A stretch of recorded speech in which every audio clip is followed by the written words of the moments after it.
Good morning, good afternoon, and good evening. Welcome everybody to the 2024 Analysis Working Group Symposium.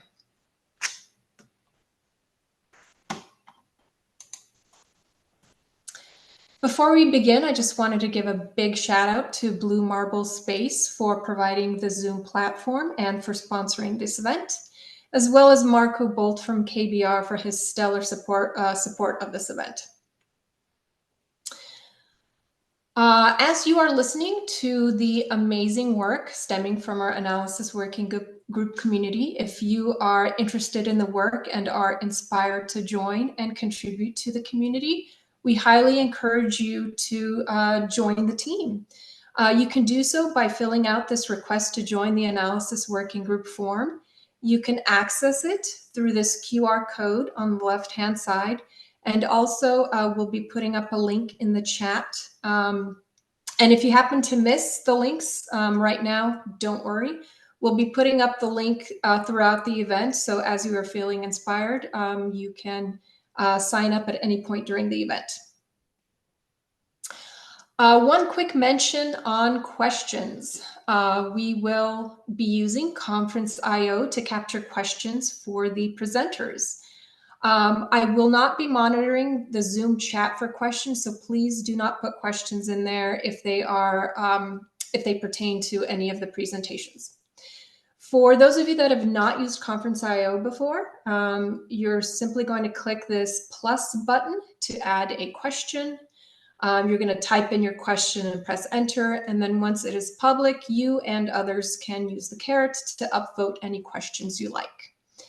Well, I will do my best to ask as many questions as possible in the allotted time.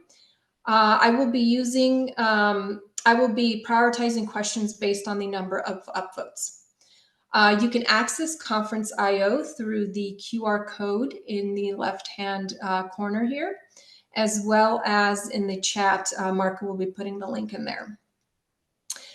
So with that, I'm going to hand the reins over for our opening remarks from Lauren Sanders, who's the project scientist for the Open Science Data Repository team. Thank you so much, Lavorka, and thank you to the organizing team for creating such a wonderful event. Welcome everyone to our 2024 Open Science Analysis Working Group Symposium. We're so happy you're here with us for this exciting two-day event. And we're looking forward to hearing all this great work that's been taking place in the AWGs. Next slide.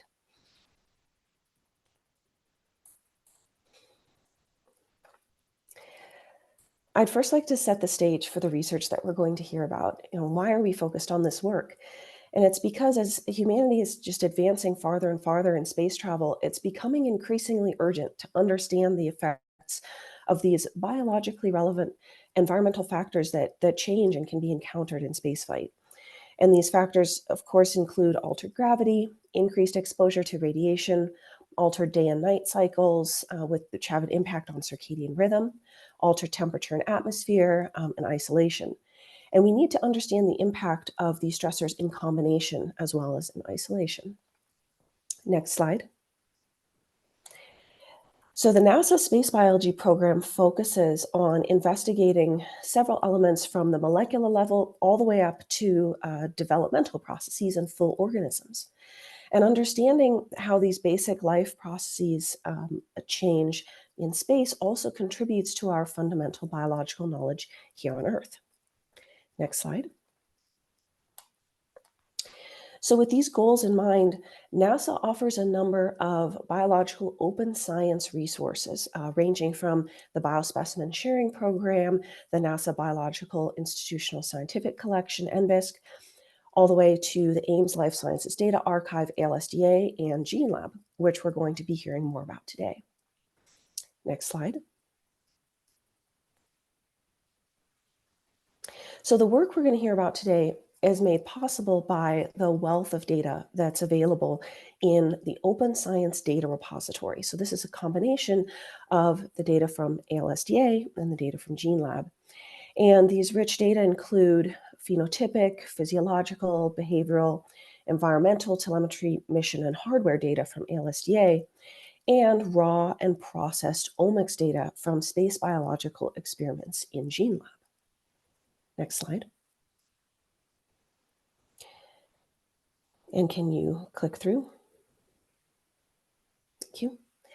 We really think of the Open Science Data Repository as an ecosystem, and this ecosystem is centered around the principle of open science. So data sharing, data reuse, making data as findable, accessible, interoperable, and reusable as possible.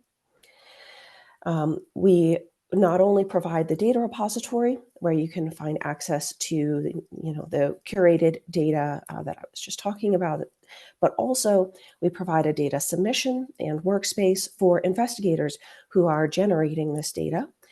We also provide analytical tools, which you'll be hearing more about later today and tomorrow. We also engage with collaboration and training, so that includes the AWGs. And all of this coming together in this ecosystem enables new discoveries, new hypotheses, and the foundation for grants and continuing this great scientific work. Next slide. So I'd like to talk just a little bit about the open data and analytics tools that's making all of this work possible. Next. And click through. So the Open Science Data Repository currently captures data from 45 different species, over 65 different experimental assays, and excitingly, we are almost at the 1,000 data set mark. Next. We've recently taken steps to enhance our data search and submission tools for our user community, and this includes the AWGs and their members. Next. We're expanding the data types you can search through on the data portal, so you can view data sets as well as other collections, such as higher level experiments, payloads, missions. Click again. And in our submission portal, for investigators who are gathering this valuable data, we have made available a variety of assay metadata templates. So this is for both omics data types, non-omics data types. So an investigator who's depositing data into the Open Science Data Repository can find the assay metadata template for the experimental assay that they ran, or they can work with our curation team to develop out a metadata template if it's not already there. So this is streamlining the data submission process. Yeah, next slide, and click through. We've also recently released 3 interactive visualization platforms. So this is making it easy to access and analyze the data from the repository. So for example, the multi-study visualization app enables users to combine the process data from RNA sequencing studies and normalize those data points and then visualize the outcome to streamline your analysis without any coding being necessary. RadLab provides access to space radiation data, and I'm not going to say any more about that because you'll be hearing a lot more about RadLab and the exciting work going on there in an upcoming talk. And the environmental data app, EDA, allows comparison of different types of environmental data across missions. Next slide. So we're particularly excited about the types of advanced computational analyses that these data and tools are enabling, and you'll be hearing more about these in the upcoming talks. Next slide. We really see open data as the catalyst to enable advanced computational methods, such as, for example, machine learning, which in turn then touch on so many different aspects of space research and capabilities. Within our AWGs alone, we've seen these computational methods enabling data standardization, data management, both on Earth and in space, fundamental discovery about the impact of spaceflight on biology, and we see huge potential both now and in the future for LLMs, automated cloud labs for generating experimental data in space, in situ analytics, and biomonitoring in the future. So just kind of a taste of what we're going to be hearing about more over the next couple of days. Next slide. So with that, I'd like to bring us back to our exciting agenda for today. We have 2 incredible keynote speakers coming up, whom I would like to introduce. So first, Dr. Shauna Pandya. Welcome, Dr. Pandya. Dr. Panya is a physician, aquanaut, science astronaut candidate with the International Institute for Astronautical Sciences, IAS, and the director of IAS Space Medicine Group. She is a two-time aquanaut with the Neptune and Neptune missions and was a scientific lead on the first IAS suborbital research flight. In 2024, she was inducted as a full member of the International Astronautical Federation's Human Spaceflight Committee and became an aeromedical flight physician. Dr. Panya also received the Explorers Club's 2022 50 Explorers Changing the World. Her work has been profiled by Nature and the Royal Canadian Mint. Secondly, I would like to welcome Kelly Girardi, who is a researcher, commercial astronaut, mom, and popular science communicator who flew to space as a payload specialist on the Galactic 5 research mission, during which she conducted healthcare and fluid research on behalf of the International Institute for Astronautical Sciences. As the 90th woman to fly in space and one of the first industry-sponsored payload specialists to fly on a commercial spacecraft, Girardi aims to increase access to space for future generations and help researchers use space as a laboratory to benefit humanity. Kelly's journey has inspired more than 1.5 million fans across social media platforms, and she's the author of the acclaimed children's picture book series Luna Moona, which has been flown to the International Space Station for a story time from orbit, as well as read at the White House as part of the First Lady's Reading Nook at the Easter Egg Roll. Outside of space, Kelly leads global mission operations for Palantir Technologies and serves on the Defense Council for the Truman National Security Project. She previously worked with DARPA, the Commercial Spaceflight Federation, and Masten Space Systems.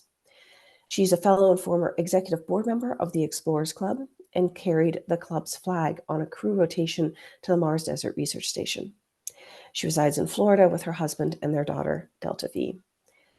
Welcome to both of our keynote speakers, and I will pass the mic back.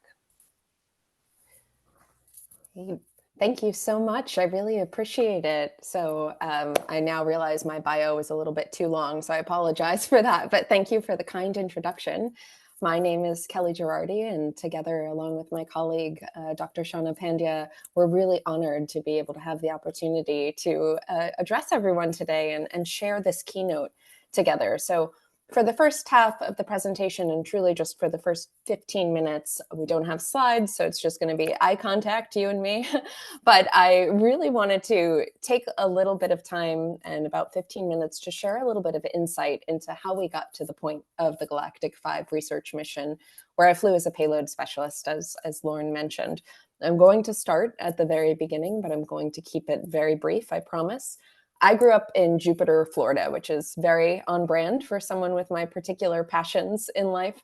And I had a lot of great exposure to human spaceflight growing up. My bedroom window perfectly framed the stretch of sky over Cape Canaveral, and I had quite literal front row seats to the final frontier. And having space shuttle launches be a part of the backdrop of my adolescence was incredibly inspiring. And I grew up as someone who is very mission driven. I grew up wanting to change the world, wanting to be a part of that excitement, wanting to help engineer the future. And I gravitated towards people and organizations who didn't roll their eyes at that. And while space was the standout passion of mine from childhood, it was always so much bigger of a goal and a mission than just flying myself. I wanted to be a part of democratizing access to space, of expanding Earth's economic sphere. And as I grew up, I was able to build a career that focused on every aspect and every angle of that pursuit. So I started with space policy and regulatory reform with the Commercial Spaceflight Federation, reusable rocket technology with Masten Space Systems, defense and national security with DARPA, then with Palantir Technologies, where I have been for the past 9 years and continue to lead mission operations, and ultimately on microgravity research with the International Institute for Astronautical Sciences. And our parabolic flight campaigns that we have spent many, many years conducting here on Earth, including with the National Research Council of Canada and the Canadian Space Agency, just to name a few partners, where we've evaluated prototype spacesuits, tested technology, and conducted microgravity research here on Earth. And as you're all aware, I'm sure on this call, those flights are wonderful for quickly iterating and testing technology. But to really mature and validate those results, you need longer duration exposure to microgravity. You need to be in space. You need TRL-9. And that has always been our goal as an institute, to be able to send our researchers to space where our experiments can benefit from those longer duration exposures to microgravity. Last year, our research institute did just that and was able to make a historic flight in the process.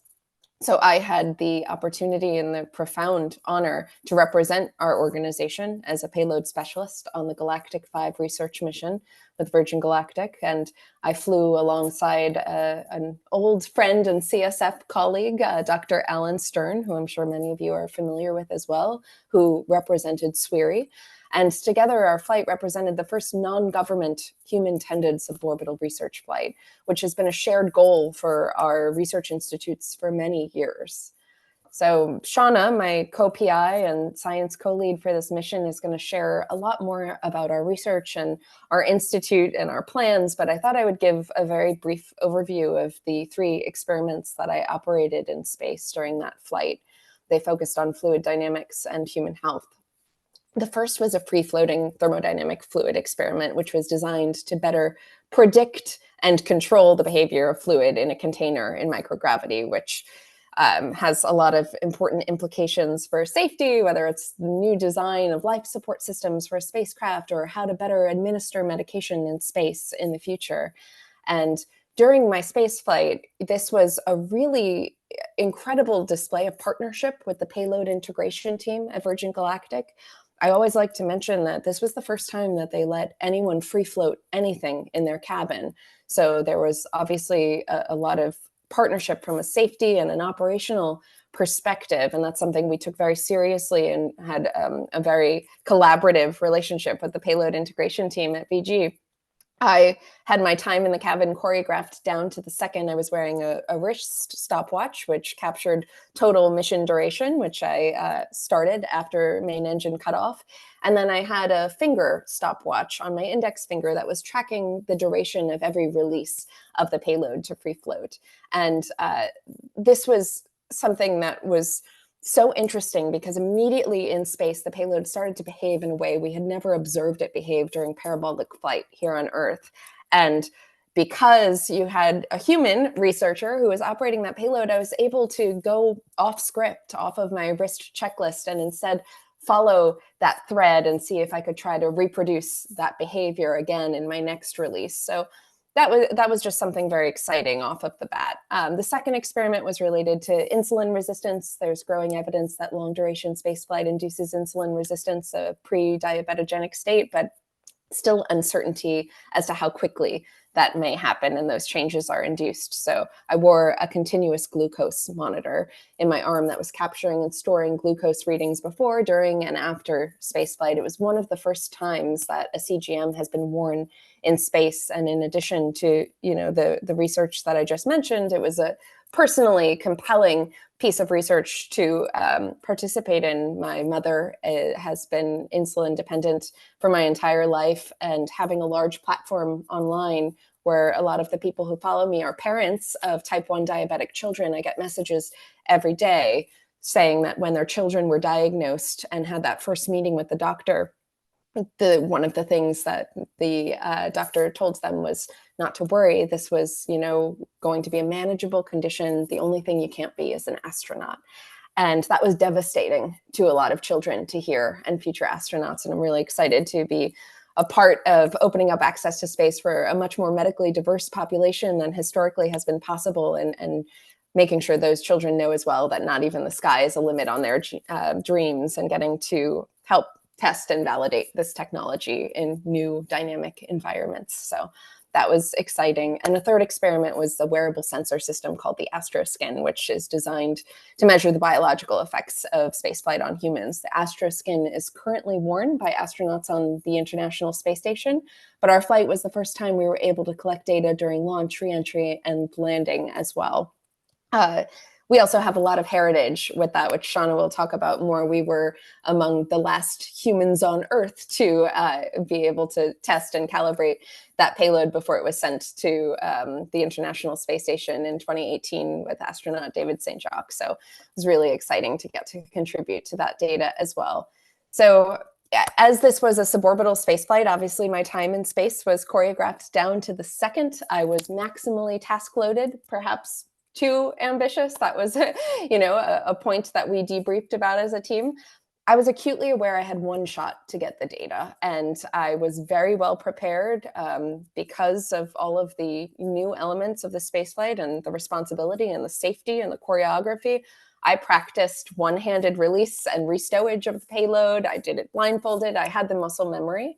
Again, this flight was the first time that certain things were allowed in the cabin, and it was also being live streamed, and everyone was watching my every move on Earth. So, no pressure. But while I felt incredibly well trained for every single portion of what I needed to be doing during my spaceflight, in hindsight, I can tell you that nothing could have prepared me for the profundity of seeing our home planet from space with my own eyes. I was in awe.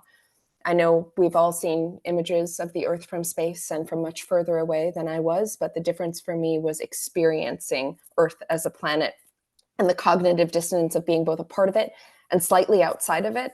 And then the intense emotional reflection of realizing in that moment that I was not on the same planet as my baby. It was just the most surreal and mind-bending moment. And I don't know that I'll ever find the words to do it justice. I'm still processing it, but truly an intensely emotional experience. And that emotional saturation has continued for weeks and now months post space flight.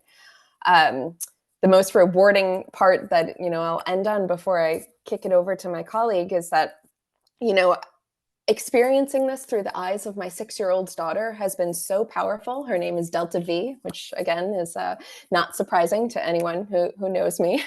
But when you think about the fact that fewer than 100 women in history have ever flown to space, and then you look at my daughter who is growing up thinking that's just what girls do, it is such a powerful reminder of the sky not being a limit and the fact that so much can change in a single generation. My mom was at my space flight as well.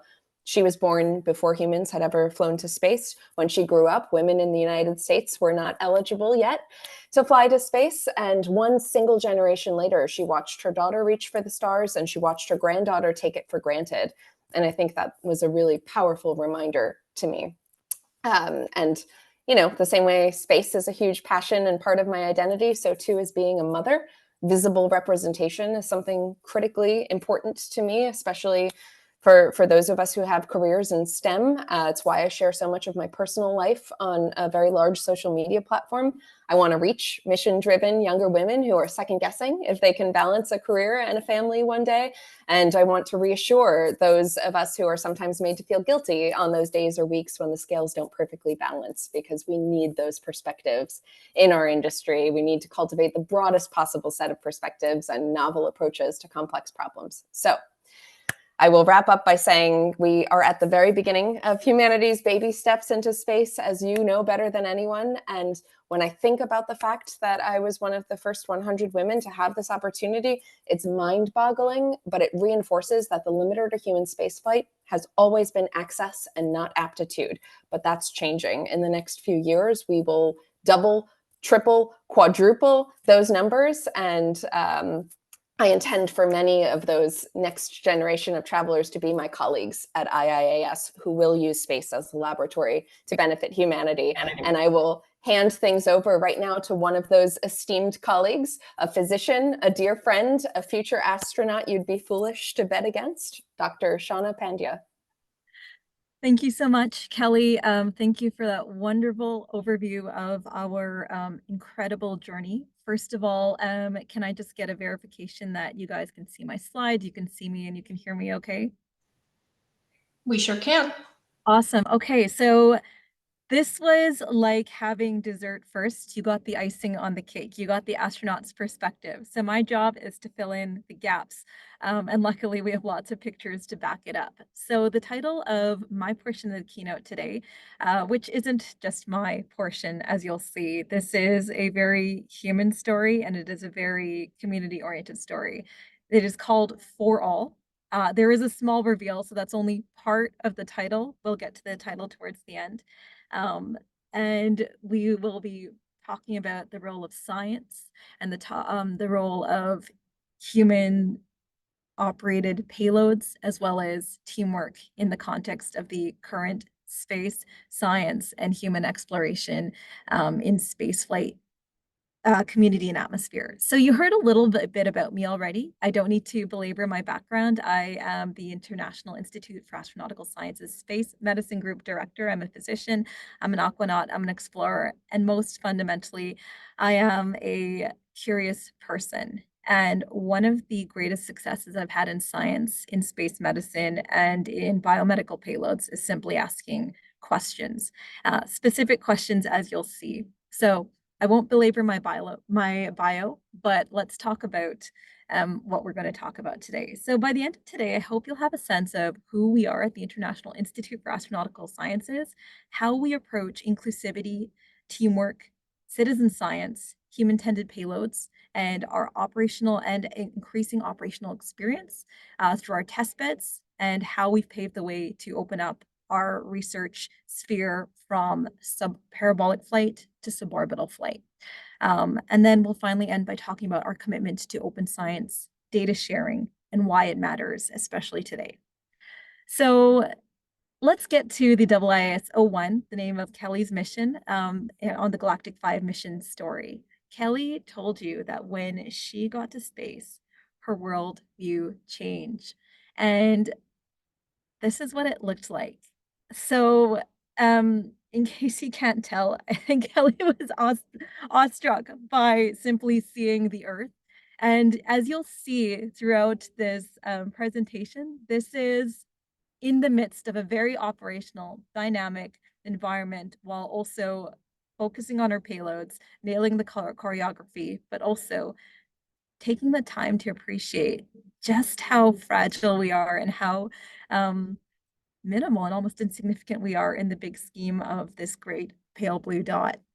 And while Kelly was, experiencing the overview perspective, experiencing the view of Earth from above for the first time, this is what was going on the ground. This is our payload, our IIS payload team. So we were called IIS-01. That was Dr. Aaron Prasad there in the background. He is a fluid thermodynamicist. He's held appointments at the University of Toronto, also at MIT. You heard about my background, and Miss Yvette Gonzalez. She's an epidemiologist with a background in public health. And as you can see, we were clearly not impressed with what was going on, not having the time of our lives. And just to reiterate how much this is a human story and how important that is to the science, which we'll talk about towards the very end. As Kelly was saying, the relationships really fueled this flight. And I happened to snap this picture as Kelly, as she was talking about how she realized she was in space without her daughter Delta. And this is what the reunion looked like. And it was just the most remarkable moment. And that's when I realized at the heart of everything we do, relationships, people, teams matter. And a lot of Kelly's journey was a love story.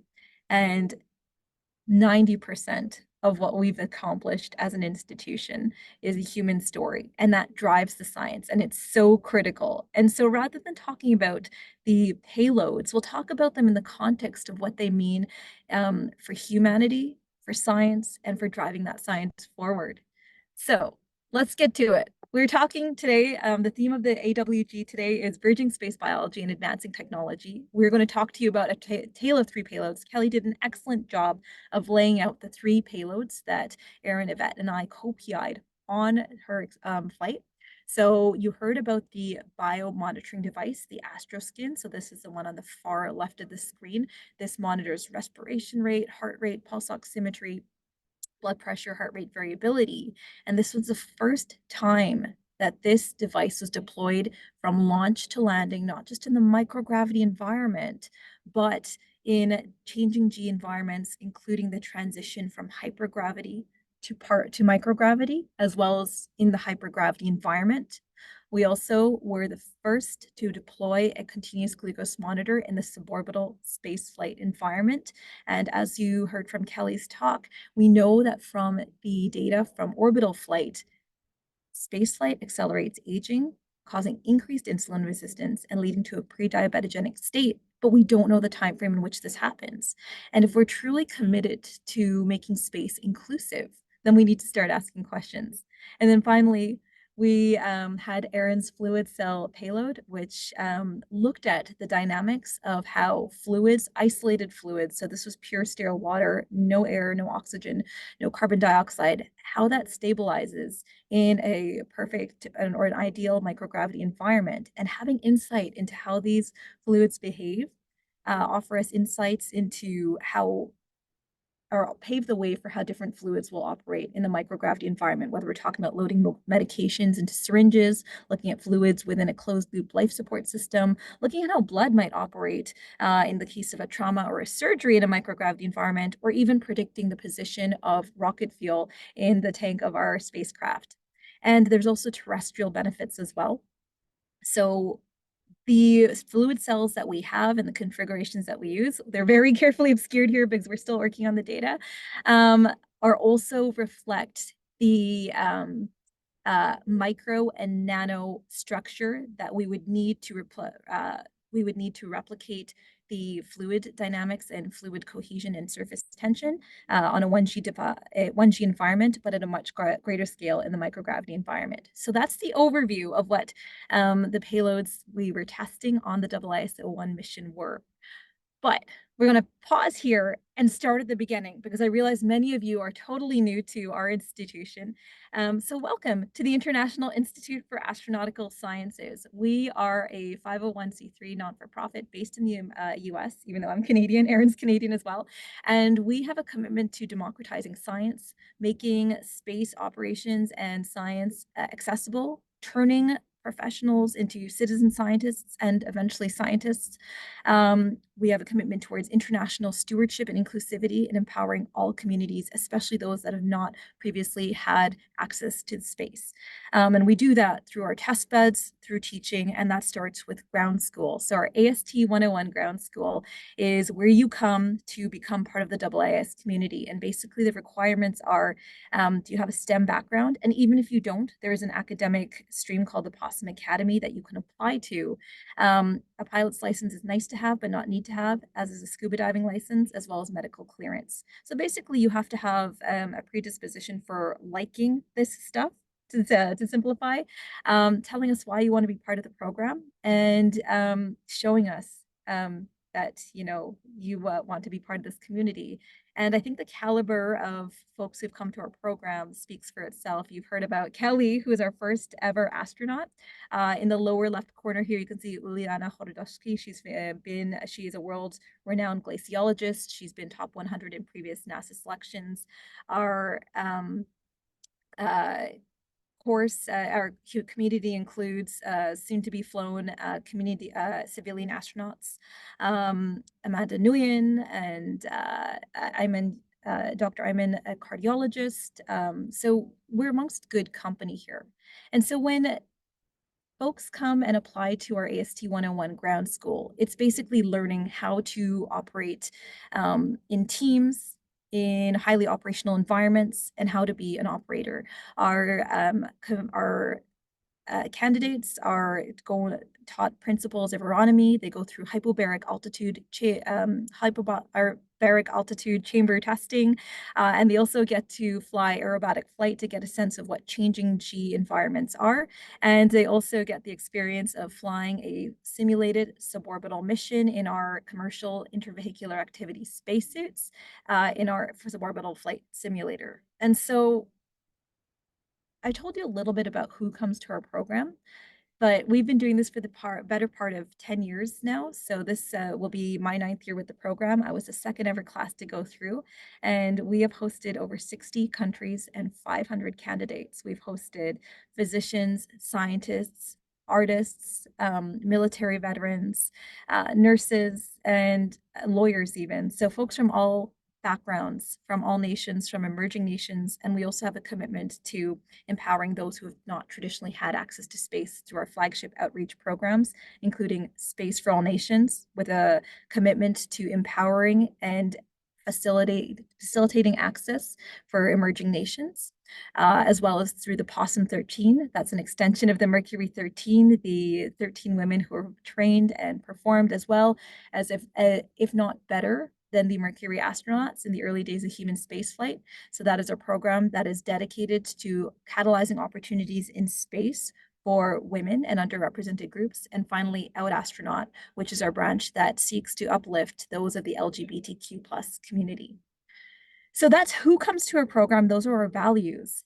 What about our test beds? So you heard from Kelly that we do a lot with parabolic flight. So we work very closely with the National Research Council of Canada, Parabolic Flight, and our AST 102 class, formerly Bio 103, is where our students come to become microgravity scientists. So through virtual instruction and then eventually on-site practical microgravity campaign experience, our students learn about the microgravity environment, designing a payload and a test equipment data package, and eventually propose a payload to be flown in the microgravity environment. And then if they so choose, come to our annual microgravity campaign. And I won't belabor that point, except to say you'll hear more about that later. We also have several test beds that look at water operations. So we have advanced egress and post-landing spacesuit evaluation. So again, we use our intravehicular activity spacesuits as well as an Orion capsule mock-up to simulate off-nominal or vis-a-vis emergency spacecraft evaluation and operations. And this is virtual and on-site instruction, and we really hammer home the importance of crew dynamics, operational behavior and experience, critical thinking in tight spots. And we also do that in our airborne remote sensing noctilucent cloud campaigns, and through my space medicine class, and a slew of other classes that look to enhance folks' ability to become citizen scientists and learn about dynamic environments, including in planetary geology, as well as gravity offset. So this is our gravity offset harness that we first piloted with the Canadian Space Agency, pioneering an extravehicular activity commercial spacesuit, and with our neutral buoyancy lab. So that's just an overview of our test beds. The point here is to hammer home how important teamwork, communication, dynamics, and learning the principles of the test bed in which you're working in, the trade-off that it offers, the opportunities it offers for preparing science, protocols, and technologies for space, as well as learning to think on the spot, think critically, think dynamically, and essentially become a team player. So this is kind of my journey into the program. As I mentioned, I started in 2015, so I'm feeling a little bit old mentioning that this is my 9th year with the program. So you can see my graduating class, Aaron Prasad, was also in that class. It's really funny to see how young we look. And a month later, we also flew our first ever parabolic flight campaign with the National Research Council of Canada on their Falcon 20. And so I can't say this enough that teamwork and interpersonal dynamics are key, and we're going to talk a little bit more about what that looks like as we talk about the preparation for the payload to Kelly's flight. And partnerships are key. So we work very closely with the National Research Council of Canada, the Survival Systems USA, Florida Institute of Technology, the Center of Excellence for Commercial Space Transportation, and also the Canadian Space Agency. So test beds are incredibly valuable for developing that operational experience, the team dynamics, and for advancing science and technology.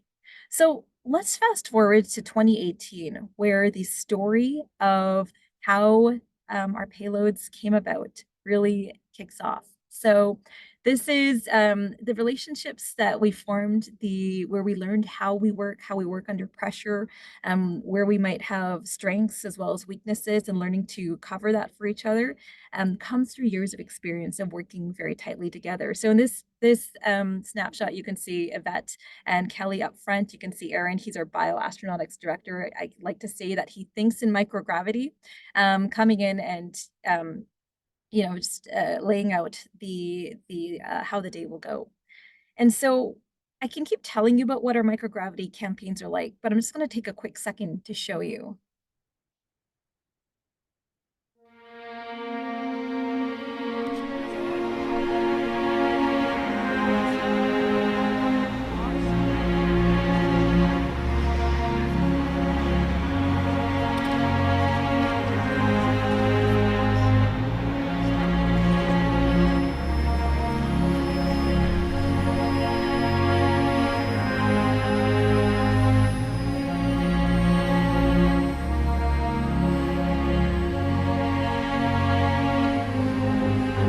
Power on the task so that I can record it.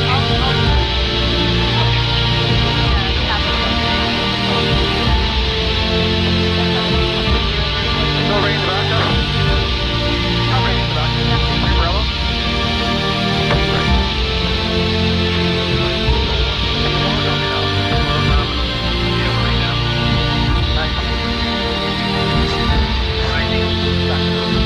So Adam, I will just put this word back.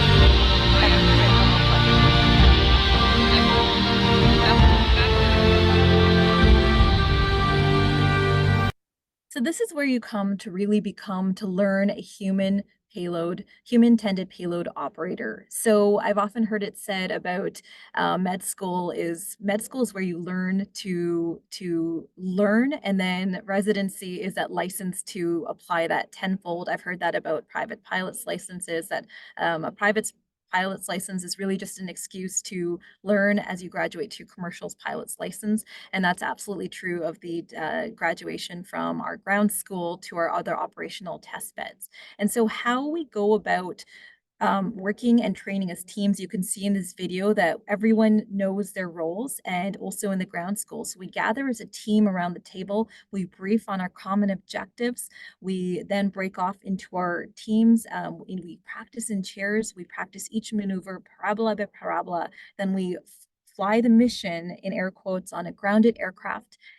We then actually go and fly the mission in our flight suits, in our spacesuits. So we know at each time what the flight director is doing, the suited spacesuit subject is doing, what the biomonitor is doing, what any other payload operator is doing. And then we come back and we debrief to share those lessons learned about what went well, what didn't go so well, and how we reinforce those patterns of performance versus make things better for next time. So we take those lessons and then we use that to advance key technologies in science. And so as Kelly mentioned, one heritage project that fomented the origin of our Astroskin payload, and that we're actually really proud of because of its heritage on the International Space Station, was of course the Astroskin monitoring device. So I like to put these images side by side and say which Canadian wore it better, myself or David Saint-Jacques. But Kelly's very right when she said that we were one of the last set of humans to actually test this in 2018 before it went up to station with David Saint-Jacques. And what we were doing in the parabolic flight environment was wearing this under our IVA suits to look for interference patterns and actually predict how much that would affect the readings of the biomonitoring device. And so when we go back to that 2018 campaign, we were already learning to look at choreography, deconfliction, the importance, as Kelly was saying, of knowing our payloads inside out, predicting how we would need to deconflict with other operators in the microgravity environment, as well as help each other out and look for when someone was doing well versus not doing so well. And so the other part of this is when I first started off with my parabolic flight campaigns with IIAS, this was testing other technologies and other payloads. But as you're all scientists out there, you know that one of our most powerful superpowers, which may sometimes get annoying to others, but it's what makes us scientists, is asking questions. And so as myself, as Yvette, as Kelly, as we went on, and as Erin, as we went on through our parabolic flight campaigns, we would start asking our own questions. And the most powerful question, I believe, as a scientist that you can ask is, what if? What does this look like in space? What if I took this technology to space? How would it react? And so over the years, my own story has been more biomedical. I've flown biomonitoring sensors, including the Astroskin and other brands. I've also flown virtual reality devices for biomedical purposes.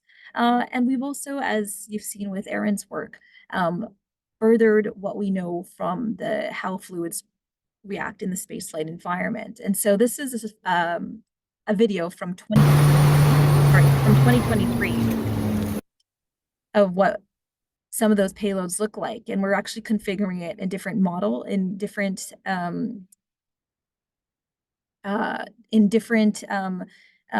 mobility configurations. So when we just simply release it versus when we violently shake it, how do those fluids settle out? Because that will inform the applications, whether we're talking about rocketry or medications. So the heritage was there when we were paving the way for what would go on Kelly's flight, because at our core, we are a research institution, we're a science institution, and we believe that everyone has the capability to become a scientist. It's not, as Kelly said, about aptitude, it's about access. And so when Kelly's flight opportunity came up, we said, what has the heritage and what would make for payloads that we can operate that need to be either passive or active, and how will that work with the flight configuration that Kelly will be in, and what is ready to go now, what has the prior parabolic flight testing in place, what has ethics testing in place. And that's really where the 3 payloads that we mentioned, the fluid cell experiment, the Astroskin, and the continuous glucose monitor came into play, because we had been, in the case of the Astroskin and fluid cell, operating these, testing these in payload, in parabolic flight environments for years. And then in April of last year, we had tested and had the ethics approval for the continuous glucose monitor. So when Kelly came to me ahead of our flight saying, we have room for one more payload, what can we do that's biomedical? I said, I got you. And we worked to clear the CGM. So that's kind of building up to how we get to creating payload heritage. So then the questions become, how do we soar even higher than that? So I told you the 2 most powerful questions that we can ask, or the 2 most powerful words we can talk about as scientists, are what if? But if we dissect that a little bit more, it's asking, where are the gaps?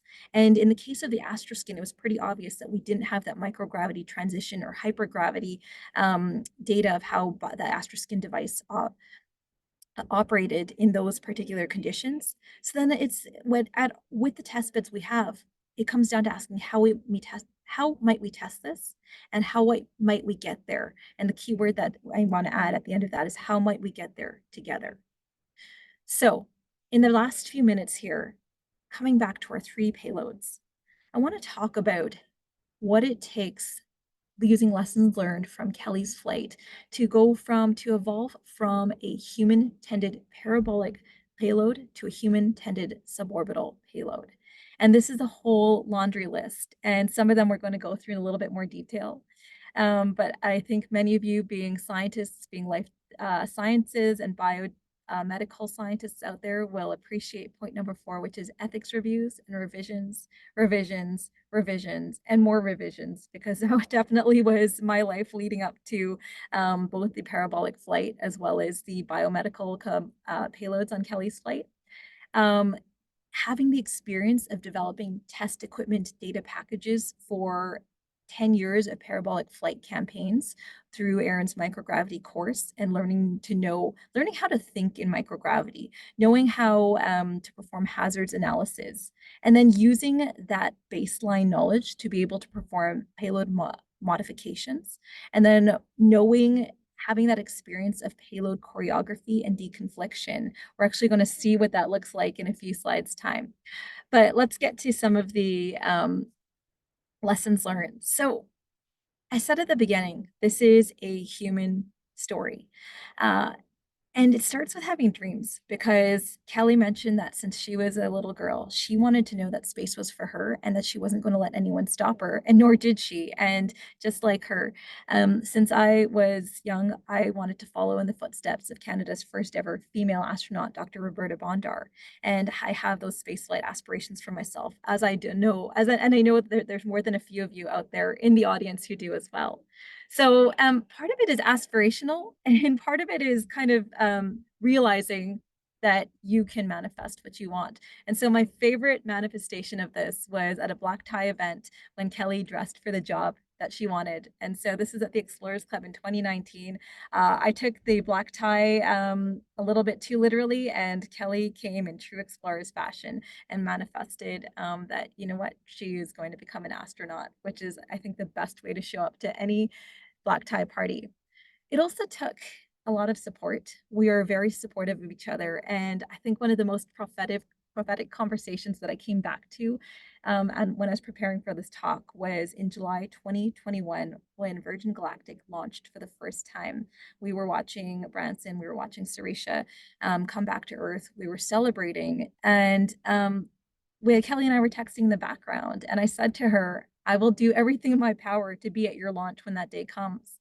And it was just this full circle moment, knowing that it takes years of planning, it takes a lot of coordination, but there is this full circle moment when everything that you seek to put in place for the science, for the teamwork, and for opening up frontiers comes together.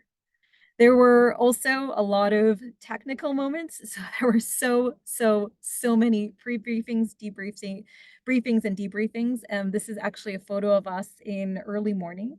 And so what we did was we really advocated for ourselves and what our team needed, because this is one of the first suborbital research flights. And the initial plan was to have Kelly go the astronaut route and be transported in her own car every morning, and us as a payload team follow on our own schedule. And what we realized, what we need is constant communication, because this is probably one of the most dynamic environments in which we worked, being on site for a week, trying to fix problems as they come up, trying to think creatively to problem solve, figure out what resources we need, who we might call on, and then making checklists as to what needs to be done. And really, we would pre-brief in the car at 4 a.m. in the way over there, as well as debrief at whatever time it was. Sometimes it was a shorter day at 6 p.m. Sometimes it was a longer day at 9 p.m. About what went right, what went wrong, and how we were going to reinforce those patterns of performance for things that went well, and how we were going to make things better for the following day. And part of that is we knew each other so well at this point, we could fill each other's gaps in. And this photo that the Virgin team took is just so emblematic of it, because Yvette and I are just kind of going on our in the background as the payload support team, as operators. You know, we're handing each other equipment. We're kind of looking for what someone else may be lacking. And I think this is very emblematic. In this case, it's our team patch, which is you know, wholly representative of who we are, where we came from, and where we were operating at Spaceport America. And just to give you a sense of how 24/7, how much we're looking to fill in the gaps, and how there's no ego. Yvette now knows my yogurt preferences and my toothpaste preferences, because she would go out and do that. And I know Kelly's turkey preferences, because that's what you do. You're focusing on the team, you're focusing on mission success. So this might be a science story, but again, I can't emphasize enough how much it is a team story to get there. So speaking of being on call for our payloads 24/7, yes, we are individually PIs of separate payloads. Erin is the fluid dynamic expert. I am the lead for the continuous glucose monitor. But because there's so much going on, I rapidly had to become the expert in doffing and donning the biomonitoring device, and being on call for fit issues, for checklist revisions, for optimizing when and where and how we would do the continuous glucose monitoring. Uh, Measurements. And one of my favorite statements from this mission is looking at Erin, who was previously the microgravity campaign manager for the Canadian Space Agency, who like I like to say, likes to think in microgravity, who has run our parabolic flight campaigns for 10 years. When he turns to Kelly and he said, "You could be a PhD in fluid dynamics with what you've learned, with what you've practiced. Like you heard Kelly say, she can do this in her sleep now. She was so focused, and having flown with her in April 2023 on her parabolic flight campaign, watching how committed she was to that performance in such a limited time, you really are on call for your payloads 24/7. And the other part of it, as I said, is checklists run your life. So literally, we would have our printed checklists, but then we would be scratching things off, writing things in, chicken scratch. Here are literally notes to myself about both the payload operations themselves, as well as everything that supports this. So it's the team morale. We had our own playlist. You can certainly ask us what was on it during the question period, ordering supplies, figuring what ethics reviews and re-reviews needed to be done, what else that we might need to do that we may not be missing, and who can help us. And it takes a whole community. So, you know, I've talked very much about the ground team at the IISO-1 flight, but really IIS came out to support us in full.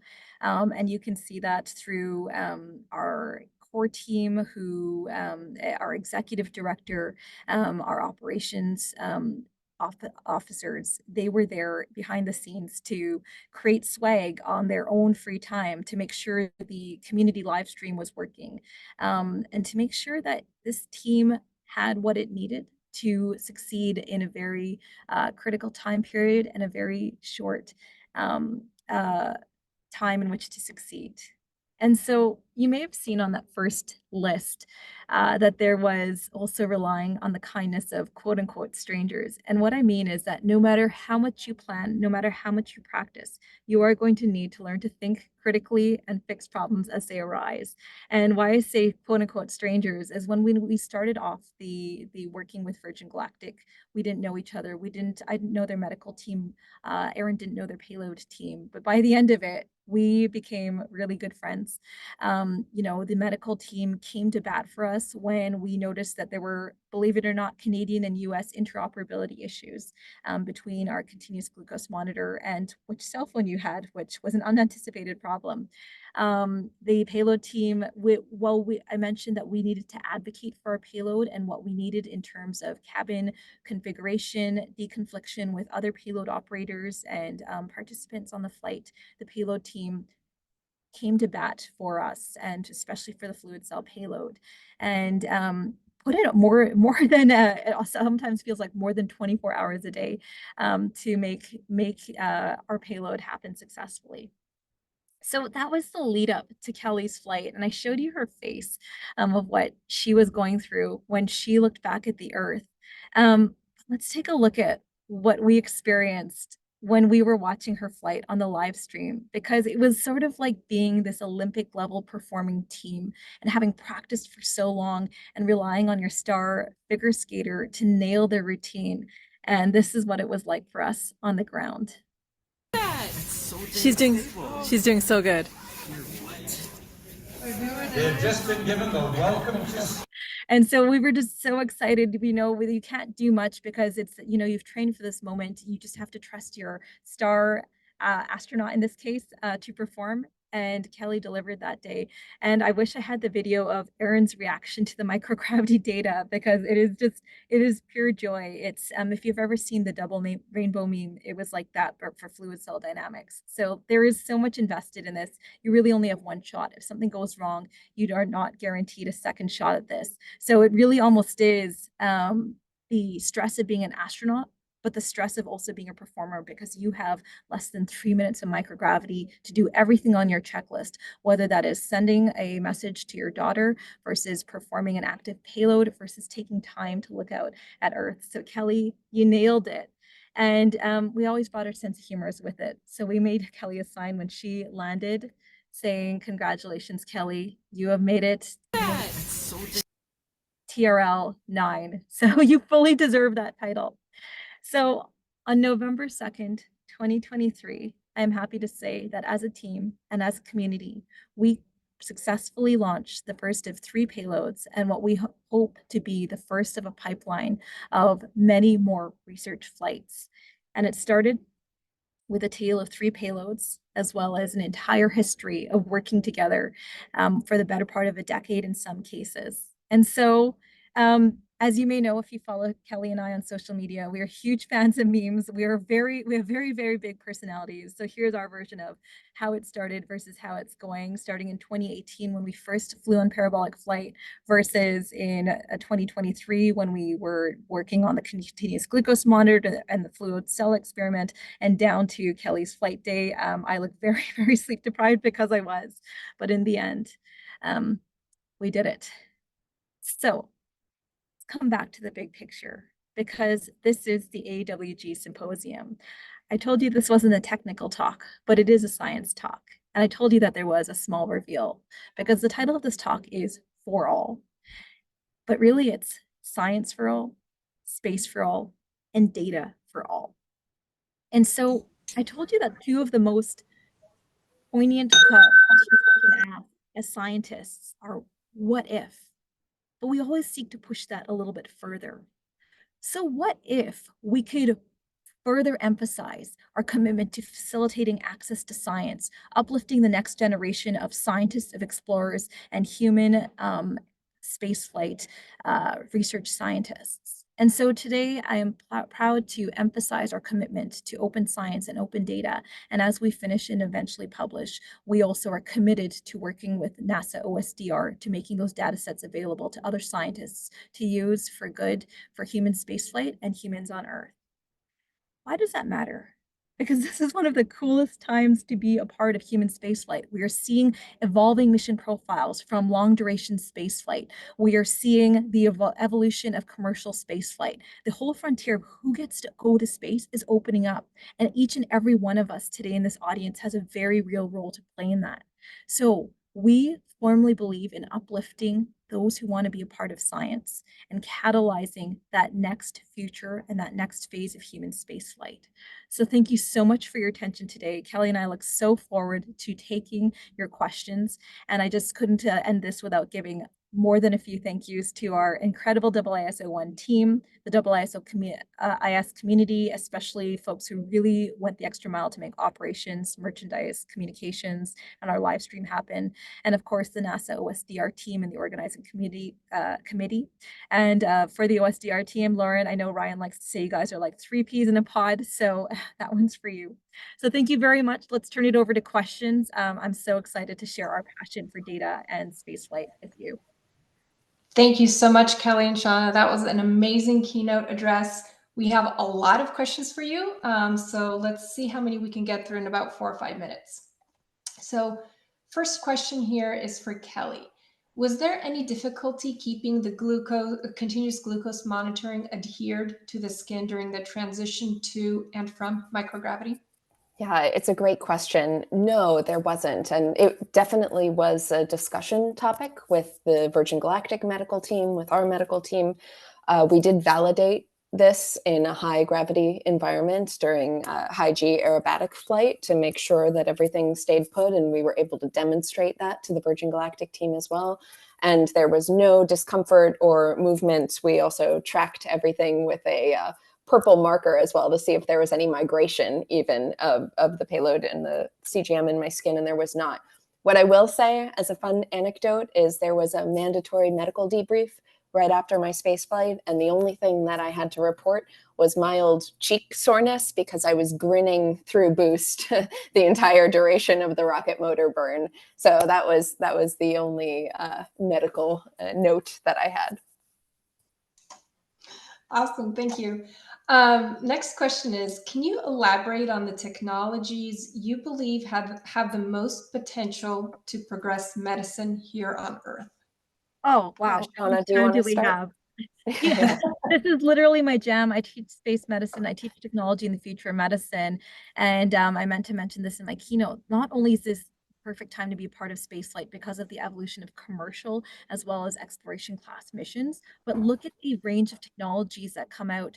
Every year that I go to these conferences, whether it's the NASA Investigators Workshop or coming to a conference like AWS or AWG, I'm sorry, it's looking at even where machine learning and predictive AI modeling has come in 18 months, in 2 years. Genomics, molecular genetics, that was not part of the conversation even 2-3 years ago. Like every time I come to these conferences, the exponential change in what is happening in space medicine and biomedical data is incredible. And so the challenge now is how do we keep abreast with this rapid change of pace in spaceflight?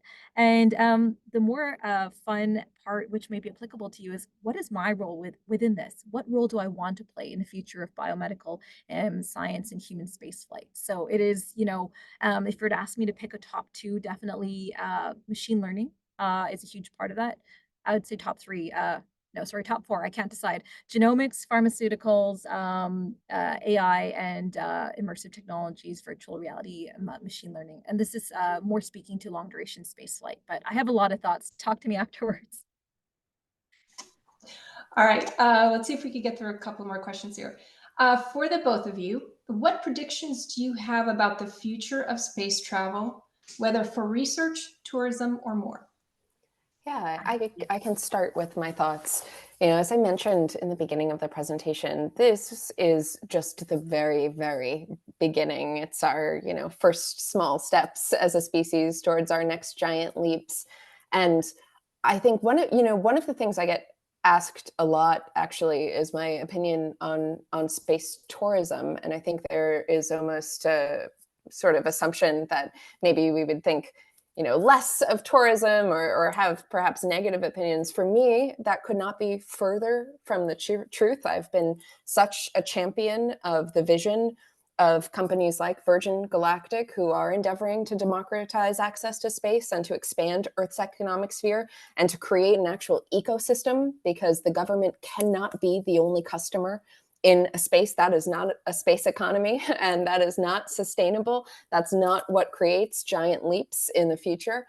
And so I've always believed that exploration needs both patrons and pioneers. That's been true throughout history with every single notable mission. And in the case of Virgin Galactic, we would not have had this opportunity, and so many of our future researchers and astronauts would not have the opportunity to fly if it weren't for the existence of this platform, of this market, of this spacecraft, of this company and this team, and of those sort of folks who were able to put their money and their mouth and their bodies, towards their passions. And so I'm very grateful for the existence. If I could wave a magic wand, the only thing I would do differently is load all of those tourist flights up with research. And that's something that we still aspire to do, because there is the opportunity to integrate very low lift payloads that I believe we would be able to train anyone to operate in space. And I would love to see that happen in the future. But those are my thoughts. Absolutely. The only thing I'll add is that space and microgravity is the next great research laboratory. Humans have proven time and time again, when you give them platforms, we do amazing things. You look at creators on who broadcast themselves, you look at creators on social media, and the creativity that humans have with even broadcasting platforms, with digital platforms, is incredible. And we know that the data suggests that microgravity is an incredibly promising platform for pharmaceutical development, for material science, for semiconductors, for fiber optics. So what happens when we catalyze that access to space to allow humans to be creative in an entirely new environment? And that is a future that we are so committed to continuing to catalyze access to. Awesome. Thank you both. One question here, I'm wondering if you could just answer it in the chat, because we are out of time. But what are the costs for participation in your programs, and how can I find a schedule of all opportunities? If you could add that to the chat, that would be amazing. Sure, yeah. We'll link the website in chat, and lots of scholarship opportunities too. So we'll link everything. Perfect. Thank you so much. It was an amazing talk. We really appreciate your time to be able to talk to our AWG community as well as the public. Thank you for having us. Much. Thank you. All right, so we enter now into our first segment of the 20-minute AWG Science Talks. And the first speaker in this section is Veronica Castaneda from Universidad de los Andes. So Veronica, if I can have you turn on your audio and video, that would be great. Hi, yeah, can you hear me, see me? Sure can. All right, so let's see. All right, can you just quick check, can you see the screen? Yes. All right, cool. So thank you. Yeah, so what I'm gonna be talking about is more about the mitochondrial regulation during spaceflight. So this is gonna be a short talk about the role of the mitochondria in the muscle. So I think the first questions that I want to get to is, why are we studying the muscle? Why are we studying the mitochondria? And what have we learned from our research? So my name is Verónica Castañeda, and I'm studying my PhD in Universidad de los Andes in Chile, as Lorca mentioned, but I'm an alumni from Universidad San Francisco de Quito in Ecuador, and I'm currently part of the AWG Multiomics group, which is this amazing international collaboration. And with all of these people, we've come together to make this project, the cell-free mitochondria and cell-free mitochondrial RNA, the unveiling of their role in the muscle loss and stress response during spaceflight. So, as Lauren mentioned before, spaceflight exposes human beings to conditions such as radiation, just this isolation, the confinement, and being away from home. These are all the stressors on the human body. But aside from that, you also have an environment with altered gravity. So humans are going to be exposed to microgravity.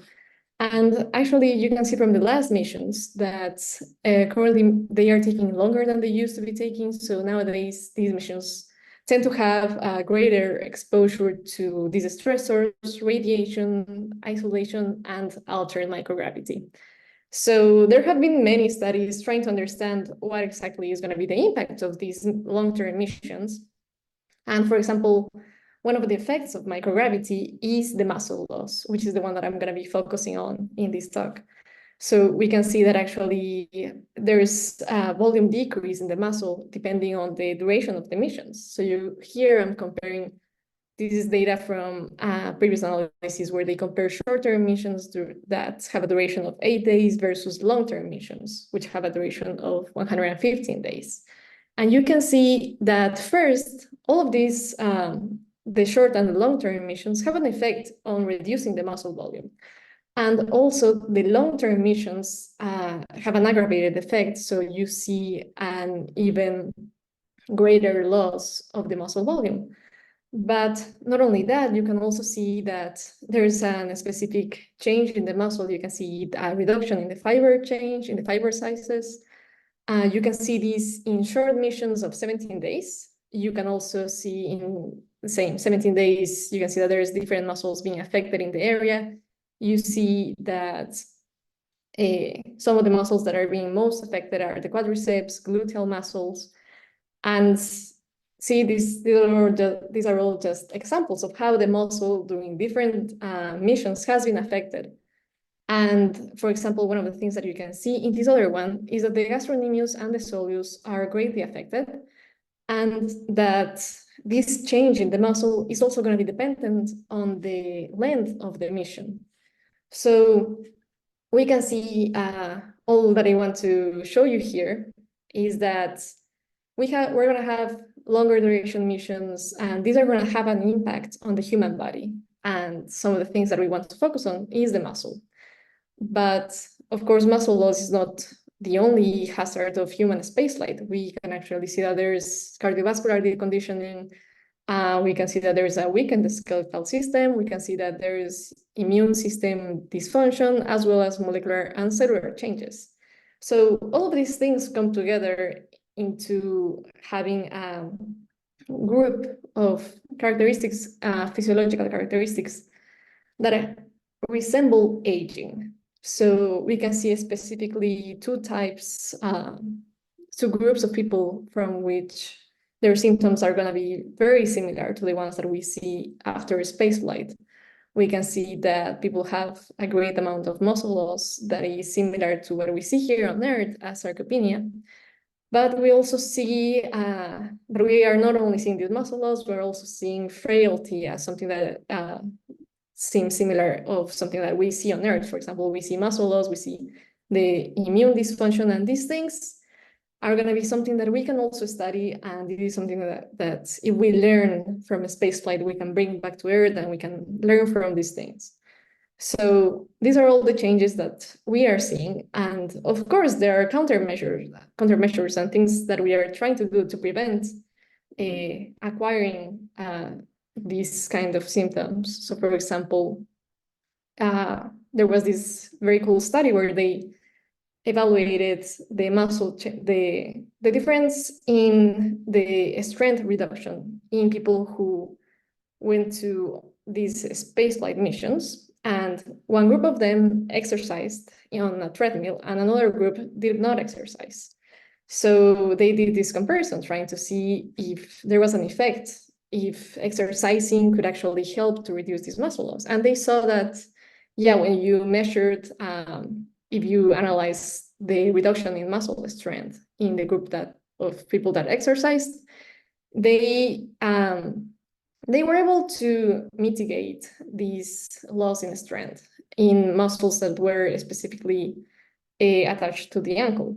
But very interestingly, they also measured the loss of strength in muscles of the core. So for example, the back muscles, the abdominal muscles. And this was very interesting because in the people who were not exercising, they had a less amount of muscle loss compared to the people who were exercising.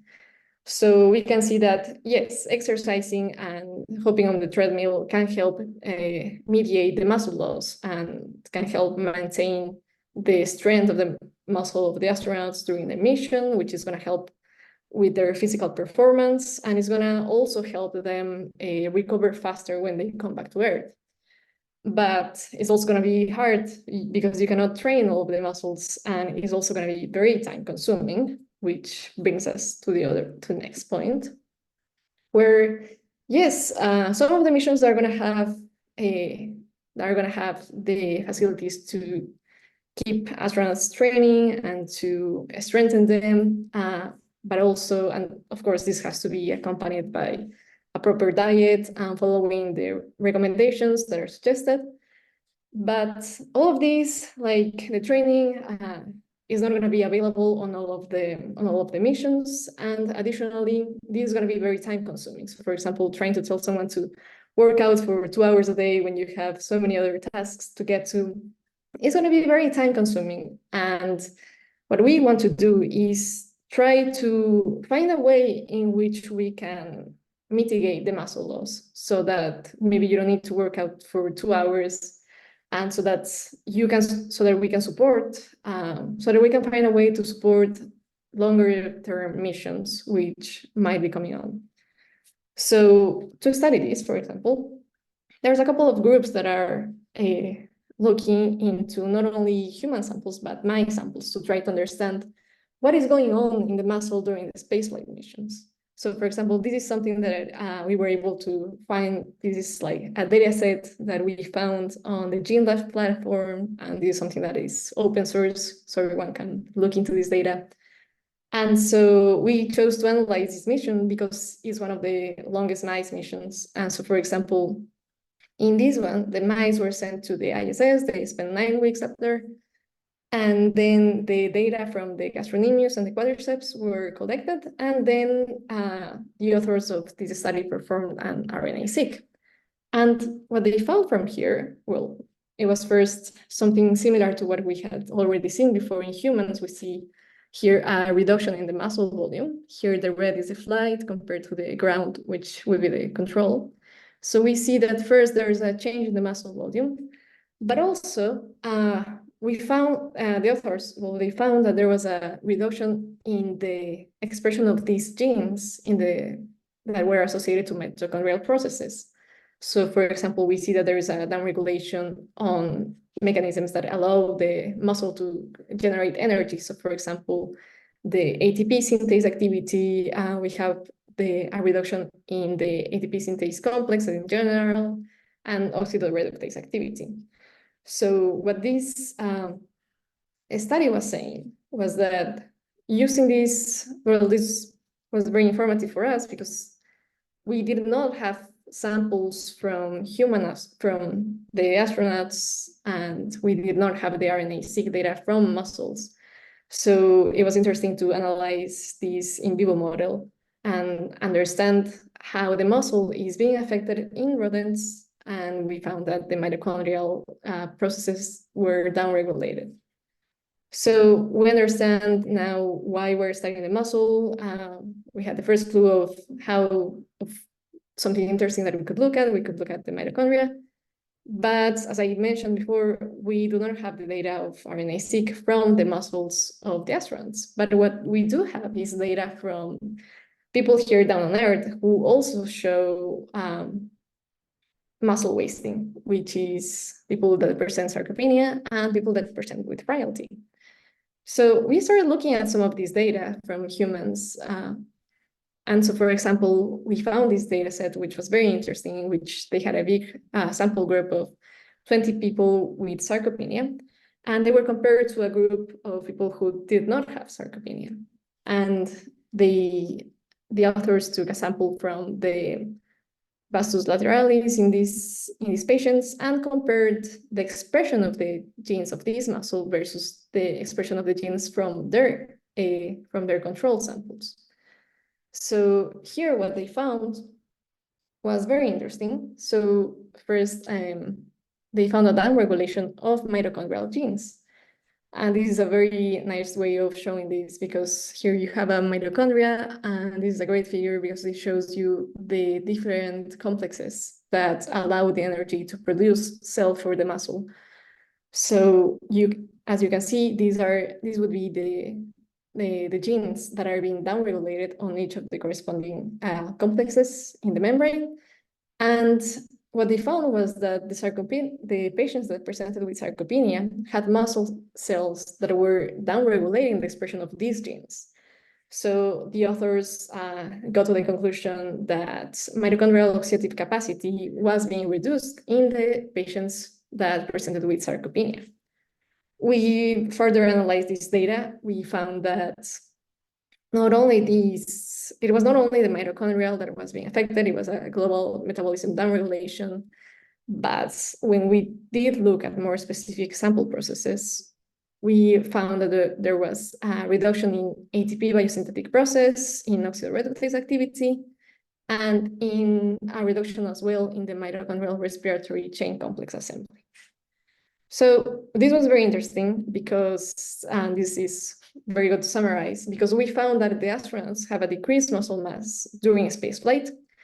From the mice data, we also learned that there was a decreased muscle mass during spaceflight, and that this muscle mass loss was also related with a decrease in mitochondrial oxidoreductase activity and ATP synthesis, which is something that we saw as well in the sarcopenic patients. So this was very interesting for us to be able to analyze, but we still had our question. We still wanted to understand if these mitochondrial processes were being downregulated during a spaceflight in humans. And since we do not have that direct data, we were able to look at the cell-free RNA from plasma of a different mission, which we were also able to look into by using the GeneLab portal. And this would be the mission of you can access also this data by using the OSD 530 code. And so for example, in this mission, which we analyzed, there were 3 samples that were taken before flight, 4 samples that were taken during flight, and then again 4 samples taken post-flight. And these samples were from the plasma of astronauts. And what this study was looking at is the cell-free RNA from the plasma. So it's not genes that are being expressed, but rather the material that was circulating freely in the bloodstream. So for example, this could be RNA that comes from the muscle, it could be RNA that comes from the liver. but it was very useful. It's very useful because it allows you to measure different things at once. So you can see, for example, an overall state of the patient or the astronaut in this case. So this kind of data was able to give us an overall look of the astronaut health. And we took this data, we looked at the genes that were being differentially expressed, differentially found in the levels of plasma. And taking a look at these genes, we did this kind of analysis where it allows you to find patterns of how the genes are being expressed. So for example, each one of the lines here represents a gene. And as you can see in cluster number 5, you see that there is a group of genes that is being upregulated during the flight. So we took a look at these genes, and these genes were related to the mitochondrial electron transport chain, these same genes that we found on the sarcopenic data. And this part was very interesting because it was actually similar to a previous result that was found in the literature. And it allowed us to see that during flight, there are higher levels of the mitochondrial DNA. So this is something that we found that was significant and that it could represent this kind of mechanism in which oxidative stress is having an impact on muscle wasting. And this muscle wasting can be related to an mtDNA release as a form of stress signaling, which can exacerbate inflammation. So this state can actually maintain inflammation in the body, contribute to muscle wasting. And this was a model that was found in sarcopenia, but may also be applied in the context of spaceflight. So to summarize these results, we found on the sarcopenic muscle sample that there was a downregulation of these mitochondrial genes. And some of these genes that were being downregulated in the patients with sarcopenia were found to be in higher levels of the plasma of the astronauts. So this was during a spaceflight. So this makes us think that maybe there is a process going on in which there is a downregulation in the expression of the mitochondrial genes, which is going to help mediate the oxidative stress on the cells. And that what we're seeing on the plasma sample is that the depletion of the mitochondria or mitochondrial genes might be same, another different way in which to mediate oxidative stress. So what we want to move on forward on our research is trying to find a way in which we can also mediate oxidative stress without contributing to the mitochondrial DNA release so that we can regulate the inflammation, and furthermore, this would be able to contribute to having longer missions that have lessened inflammatory state. So I want to thank our team at USFQ, Emilia Morales, Andres Caicedo, as well as some new friends from Gene Lab, such as Sira, Joseph, and Alexia. And thank you so much. I think that's it. Thank you so much, Veronica. We have a few questions for you here in the chat or on Conference.io. First one is, mitochondria-related changes were seen in RNA-seq data, mainly in nuclear encoded genes. Do you see any changes of mitochondria itself in the muscle samples or any observations in literature? Yeah, so there is, what I'm seeing is, well, from the JAXA data, what we see is an increase in the levels of mitochondrial genes. So these are the ones that I start with MT, such as the ones that come from the complex. But we've seen both. Some genes are encoded by the nucleus and some of the genes that were encoded by the mitochondria. And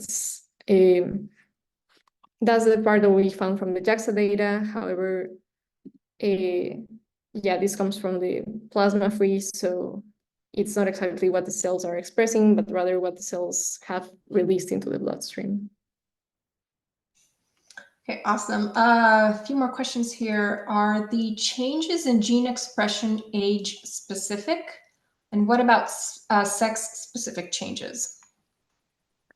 Sorry, can you ask me again?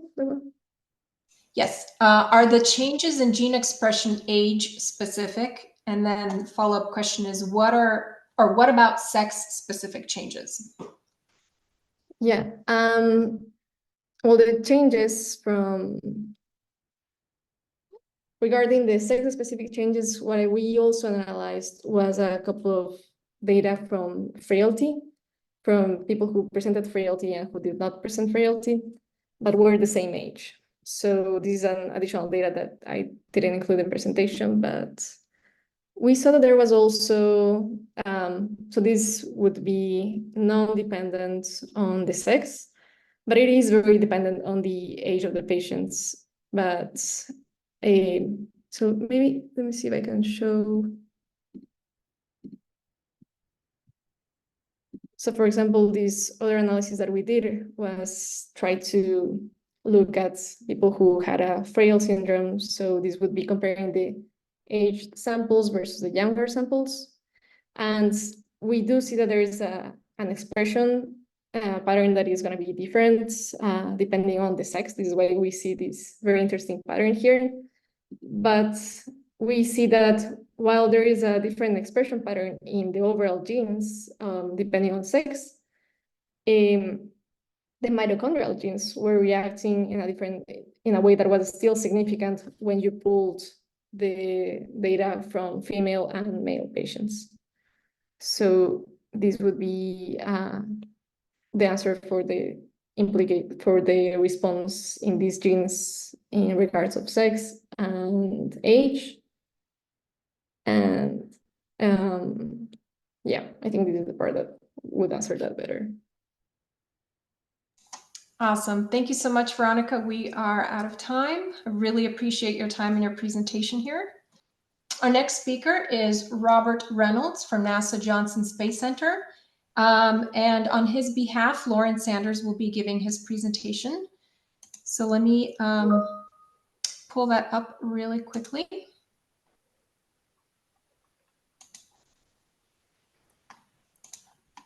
Give me just a quick moment, Lauren. No problem.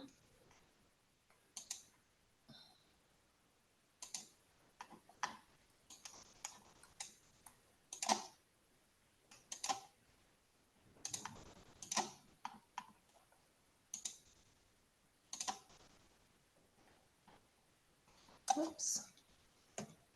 All right, you are good to go. All right, thank you so much, Lavorka.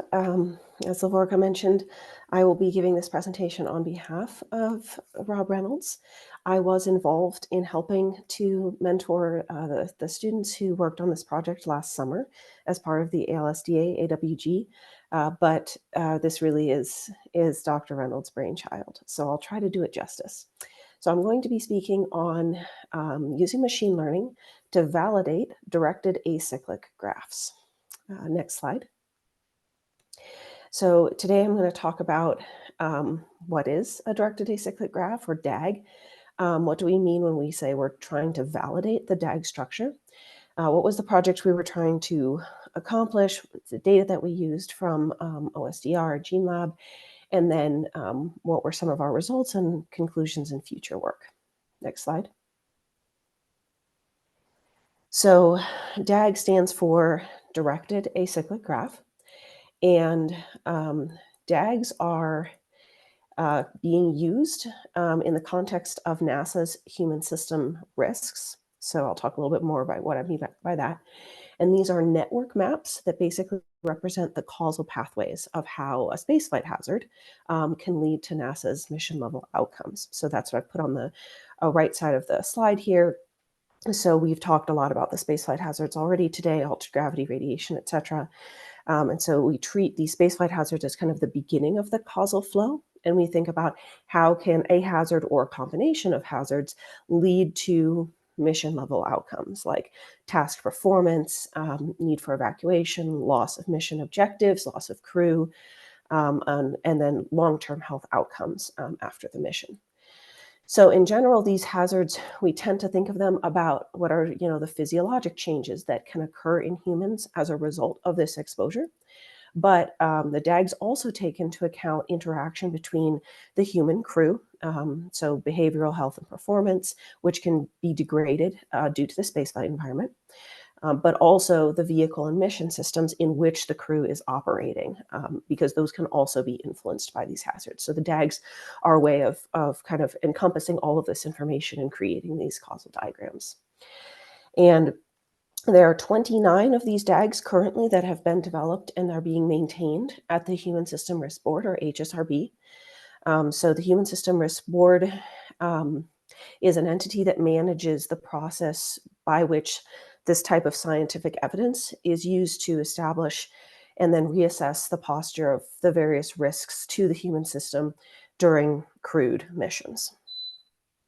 So the DAGs specifically are intended to help improve communication. So if we know, there's a causal link between this hazard and this mission outcome, then managers, subject matter experts who need to discuss these types of human system risks can kind of all be on the same page looking at the same graph. And there are subject matter experts in different disciplines where human system risks interact with each other. And so these subject matter experts come together and talk about how their risk of specialty interacts with others. And these DAGs are also useful because they're visual representations, which I'll show in a minute. And what's key is that since it's a directed acyclic graph, it's directed. So the relationship flows in one direction. And it's acyclic, so you're not going backwards in the graph. So next slide, please. So this is an example of a full DAG, one of the 29 I was talking about. This is the acoustics risk DAG, and there's a lot to look at here. Don't worry about picking up on all this information. Just big picture, what you can see is that in general, the causal relationships are flowing from left to right. So on the left, what we have in green are some spaceflight hazards. So this particular acoustics risk DAG has 3 spaceflight hazards that interact with each other: ultragravity, hostile enclosed environment, and distance from Earth. So those are those green nodes on the left. And then all the way to the right, through several relationships of causal nodes, you have your mission level outcomes. So there are 3 of those as well: loss of mission objectives, task performance, and long-term health outcomes. So if we're thinking about acoustics risk, then you can think about loss of mission objectives if there are hearing issues, and decreased task performance, same thing, and then maybe even long-term health outcomes if that degradation of hearing is severe enough. And then these intermediate nodes are contributing factors that relate to each other, these blue nodes. And then the arrows are colored different colors depending on whether it's a causal link or a hypothetical causal link, and whether it goes from an endogenous node or an exogenous node. So this is big picture. Now, thank you. On this slide, what we were focusing on for the project last summer was a very much smaller subgraph that was pulled out from the bone risk DAG. So here there's just one spaceflight hazard on the left, skeletal unloading, which occurs in altered gravity, which then leads through a series of relationships to a potential degradation in bone strength all the way to the right. So we'll be looking at this subgraph a little bit more later. Next slide.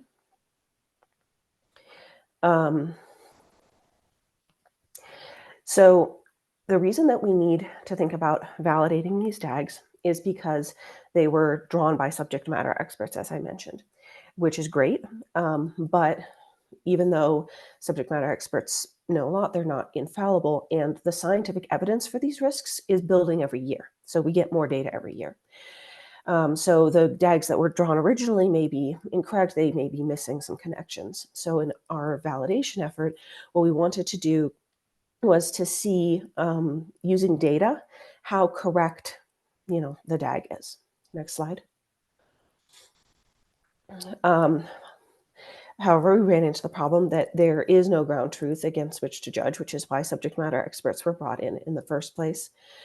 And so we wanted to see if we could use empirical data to test these relationships that are derived from network structure. And so just this bottom bullet point here, what we wanted to do was to see if we could derive a priori the DAG structure from data on, so here we're looking at bone risk. So we have data on how the physiological changes of bones take place in spaceflight. Can we provide a check that the experts are interpreting that data correctly? And the way that we wanted to do this was to use machine learning algorithms. So there are several machine learning algorithms out there right now, and more being developed every day, that exist for learning these directed acyclic causal relationships from data. So rather than having an expert read the paper and draw these relationships manually, instead use a machine learning algorithm to learn from the actual data from that experiment and draw these relationships. Next slide. So here, because there are so many different algorithms, we just wanted to see how well are these algorithms even going to perform on spaceflight relevant data, which comes with its own challenges. Spaceflight relevant data sets tend to be smaller, whereas machine learning algorithms are really data hungry. So we just wanted to see in this space, how well are these algorithms going to perform? And we had a team of amazing students, mostly from UC Irvine, who tested these machine learning algorithms. So each student or teams of students took an algorithm and tested it on bone loss data from rodents who had either been exposed to spaceflight or to spaceflight analog situations. And we tested 9 algorithms. I'm just going to show results from 4 or 5. And after each algorithm produced the data, produced the DAG, we then compared it back to the original DAG that was drawn by the human experts to kind of see how well the algorithms were deriving those connections from the data. And a stretch goal that we'd still like to get to is to look at measures of similarity. So how can we compare the DAG that is derived from the data to the DAG that was drawn by the experts? Next slide. So the data that we used for this project was all taken from the Open Science Data Repository. So we used several different data sets from mice and rats that were exposed either to spaceflight or to terrestrial hind limb unloading as an analog for bone loss. And but all of these studies were on the same research topic and tended to measure the same outcomes with regards to bone loss. Next slide, please. So I'm going to go through a few different results and kind of show you how we evaluated the results of these algorithms. So on each of these slides, what I'm going to show on the right is a description of kind of what the algorithm does. How does it derive these causal relationships from the data? And then I have the expert-derived DAG and the DAG that was derived from the algorithm. And on the expert-derived DAG, I've drawn some purple lines without any directionality because the algorithm often gets the directionality wrong. But to just kind of show where the algorithm thought that these connections should be. So the first algorithm is called PC stable or Peter Clark stable. And this is an algorithm that tries to establish a fully connected skeleton of potential causal relationships and goes through a series of iterative steps to refine that structure. It does consider conditional independence relationships and uses a series of checks to determine what is that causal directionality and is supposed to produce a completed partially directed acyclic graph representing likely causal relationships. So what we see on the bottom left here is the DAG that was produced by this algorithm. And the first thing that you can see is that there is not one DAG. So there are some of these variables that we are interested in looking at that were separated from the main DAG. So there's a pendant and an isolate that are just separate from the main graph. So that's not good. The other thing is that the main DAG reverses causation. So whereas in the expert-derived DAG, we kind of start from the exposure, the skeletal unloading, and that's the main cause that drives through the whole graph. In the algorithm-derived DAG, the exposure is at the bottom, and the other variables like bone strength and bone formation are acting as if they're the causal variables, like they cause the exposure. So the causality is reversed there. So that's not great. Next slide.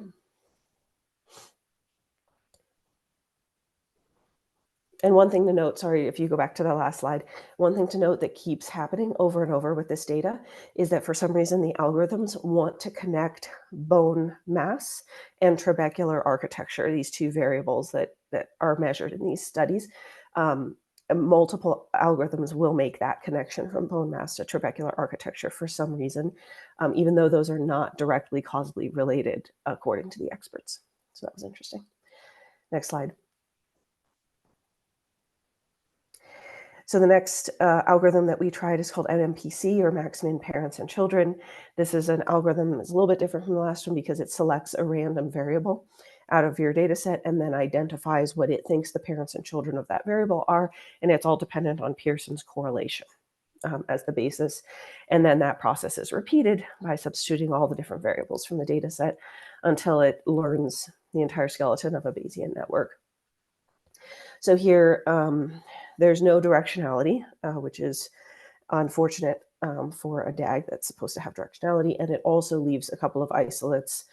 It gets a couple of the connections right, like skeletal unloading to bone formation and bone mass.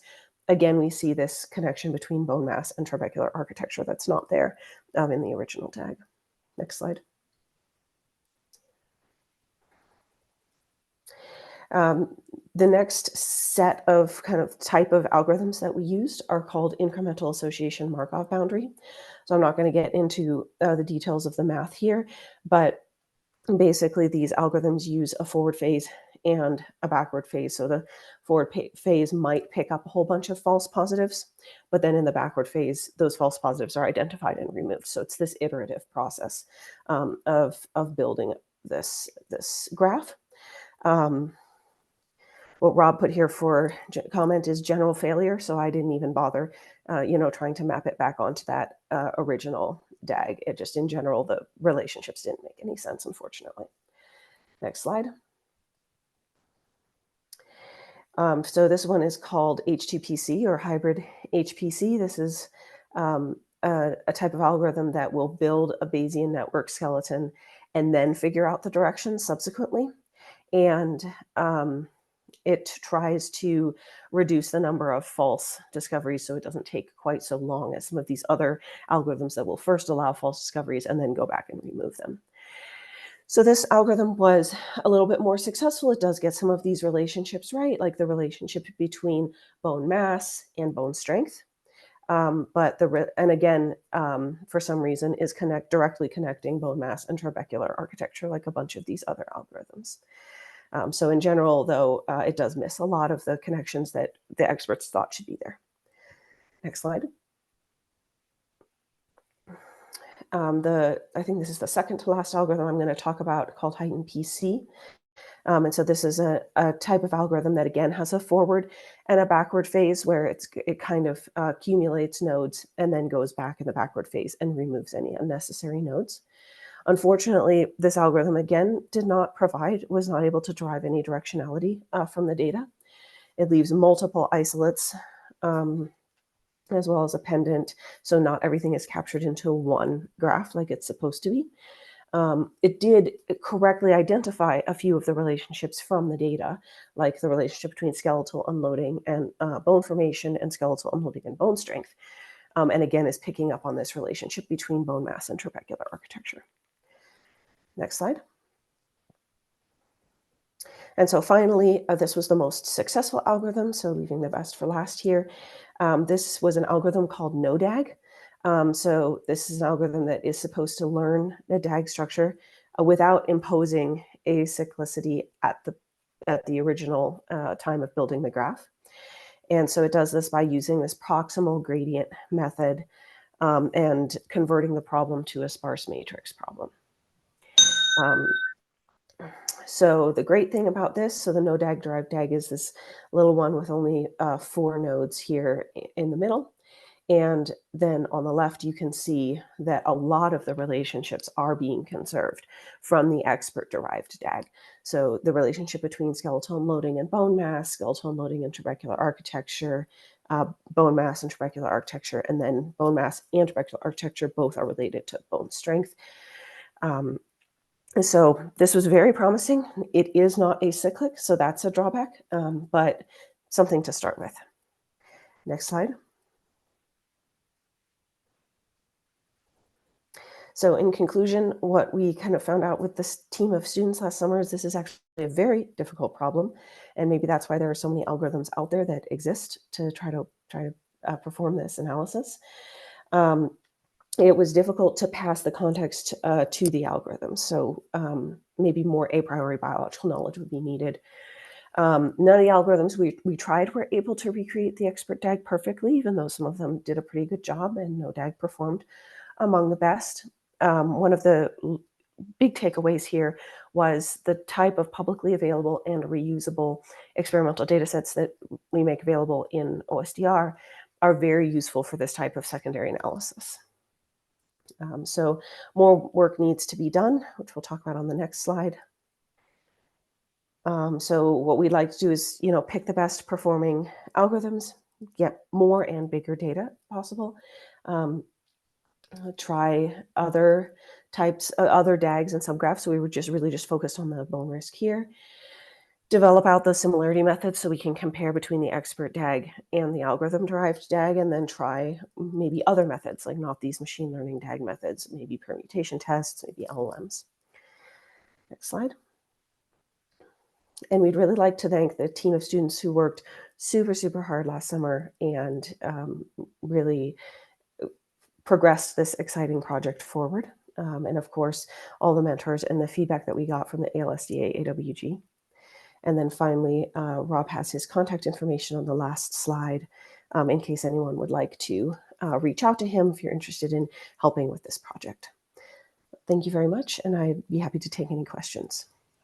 Awesome. Thank you, Lauren. We do have a few questions in Conference.io for you. The first one is, how do you account for feedback loops and time-dependent effects in your DAG models, considering that many environmental stressors have delayed or cumulative impacts on human health? Yeah, this is a great question, and I would like to pass it to Rob or Eric Antonsen. I think what I will say is that the DAG is it's a static capture of what we can see in the data at this time. And there might be additional ways to incorporate those temporal or those delayed effects or, backwards loops if we were to think about another structure. All right. We have a few more questions for you. Next one is, what methods do you use to ensure that the causal assumptions embedded in your DAG are valid? Yeah, that's a great question as well. So one of the ways that we're trying to do that now is to look at empirical data, experimental data that is derived from the setting that we're interested in, and identify those causal links using, for example, these machine learning algorithms that are designed to elucidate causality as compared to simple correlation. But there are lots of other ways of doing that. Wonderful. Thank you so much, Lauren. I apologize. We do have a few more questions, but we are out of time. I do have to move on to the next speaker. Thank you so much, Lauren, for your time.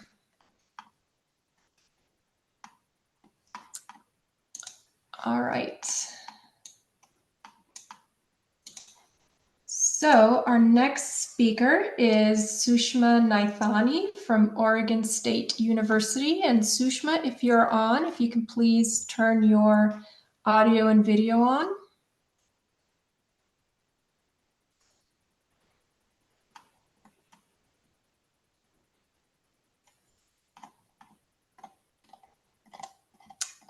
Sushma, are you on by any chance? Yes, I am. Yes. Perfect.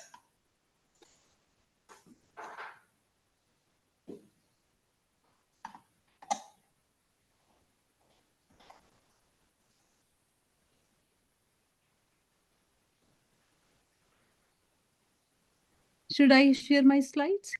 Yes, please do. Yeah, okay.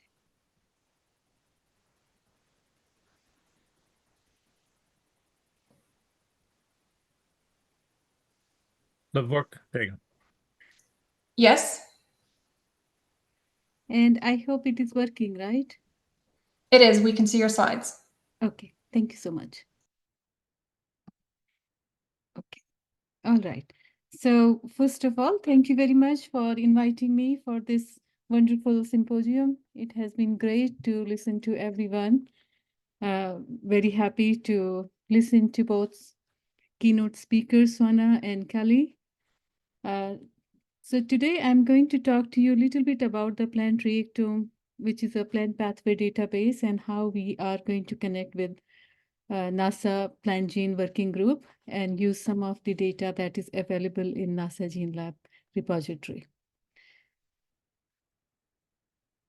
So a little introduction to plant reactome. So plant reactome is a plant pathway database, and currently we have pathway data here for close to 130 species.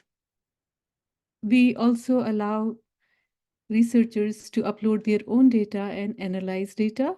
And we have a good documentations and also video tutorials, how one can use the plant reactome as well. So a brief introduction. We use rice as a reference species, and we thoroughly analyze and read the rice literature and also the rice transcriptomic data and genomic data. And we curate pathways in rice. And then using the gene orthology relationship, we use pathway projections to other 129 species. Our data is open access, it is free of cost, and it implements the FAIR, that is the findable, accessible, interoperable, and reusable data policy. So something similar to the open policy that is endorsed by NASA. And we have of course, the tutorials and training material and webinars we host from time to time. So recently we received a small grant from NASA for curation of gravitropism-related pathways. And now, as a commitment to that project, we have put the widgets on the NASA visualization portal, where you have the space biology data visualization app. So at the bottom, you see also the pathway browser that also relates to how one can browse various pathways in plant reactome. And there is another widget here for the analysis tool. So it is about how one can upload different type of the omics data and do the pathway enrichment analysis. So I'm going to first talk about the pathway browser. And so once you click the pathway browser, you land into this top Firefox view of the pathways that provides the summary of the kind of the pathways we have. So as you can see that majority of the pathways are related to metabolism and regulation. And then we are slowly curating other categories of pathways. As you can see, the pathways related to gravitropism and how plants relate to altered or normal gravity conditions. We have also pathways associated with other abiotic stress response pathways and such as the heat, cold, and so on. And we have also the biological processes associated with growth and development of plants that are depicted using the reactome model. So a couple of things, how do we browse?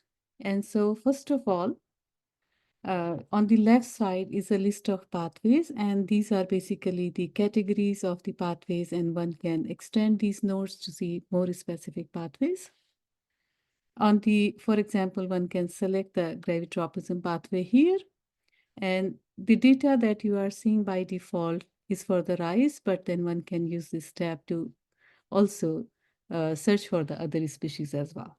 So if you click on any specific pathway, for example, gravitropism under normal conditions, then one of the pathway, for example, is the transcriptional regulatory network that is involved in sensing early gravitropic signals. And these are the transcription factors involved in seed germination and early perception of the transcription. So, and then here on the right bottom side, you have many different tabs. So for example, the description. So this provides a summary of this pathway and reference of the literature and the papers that we have used for curation of this pathway. So by default, we have this like in rice, and here is a description of the pathway curation. But one can also move along these molecules and structure and analysis and so on. So for example, if you move to expression, then you can select any gene from here and one can see where this gene is expressed. So for example, this particular gene that is associated with the early meristem development and during the seed germination, OSH1, one can see that it is primarily expressed in seeds and also in the flowering stage, that is again in the ovaries of the plants. One can also browse the other pathways. So for example, this is another pathway is the salicylic acid signaling. And one can go to hormone signaling pathways, metabolic pathways, and so on. And one can see how we depict different pathways. So we try to use the eukaryotic subcellular structure of plant cell to depict different reactions. So for example, here you can see some reactions that are in the cytosol and then other reactions, and typically the transcriptional regulation reactions that are happening in the nucleus. One can, select another species from this pull-down menu. And if I select Arabidopsis plant, for which we have a lot of data in NASA Gene Lab, then one can see how this pathway looks.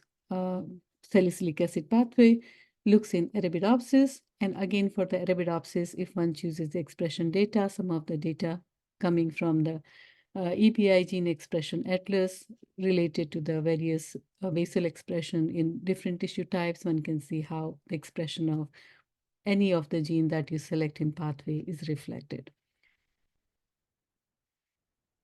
And so I just also wanted to expand on this right side hand panel. And so if one can expand this tool, then one can actually look into some of the data, gene-gene interaction data that is curated by other resources such as BAR or Intact or provided by the Airport.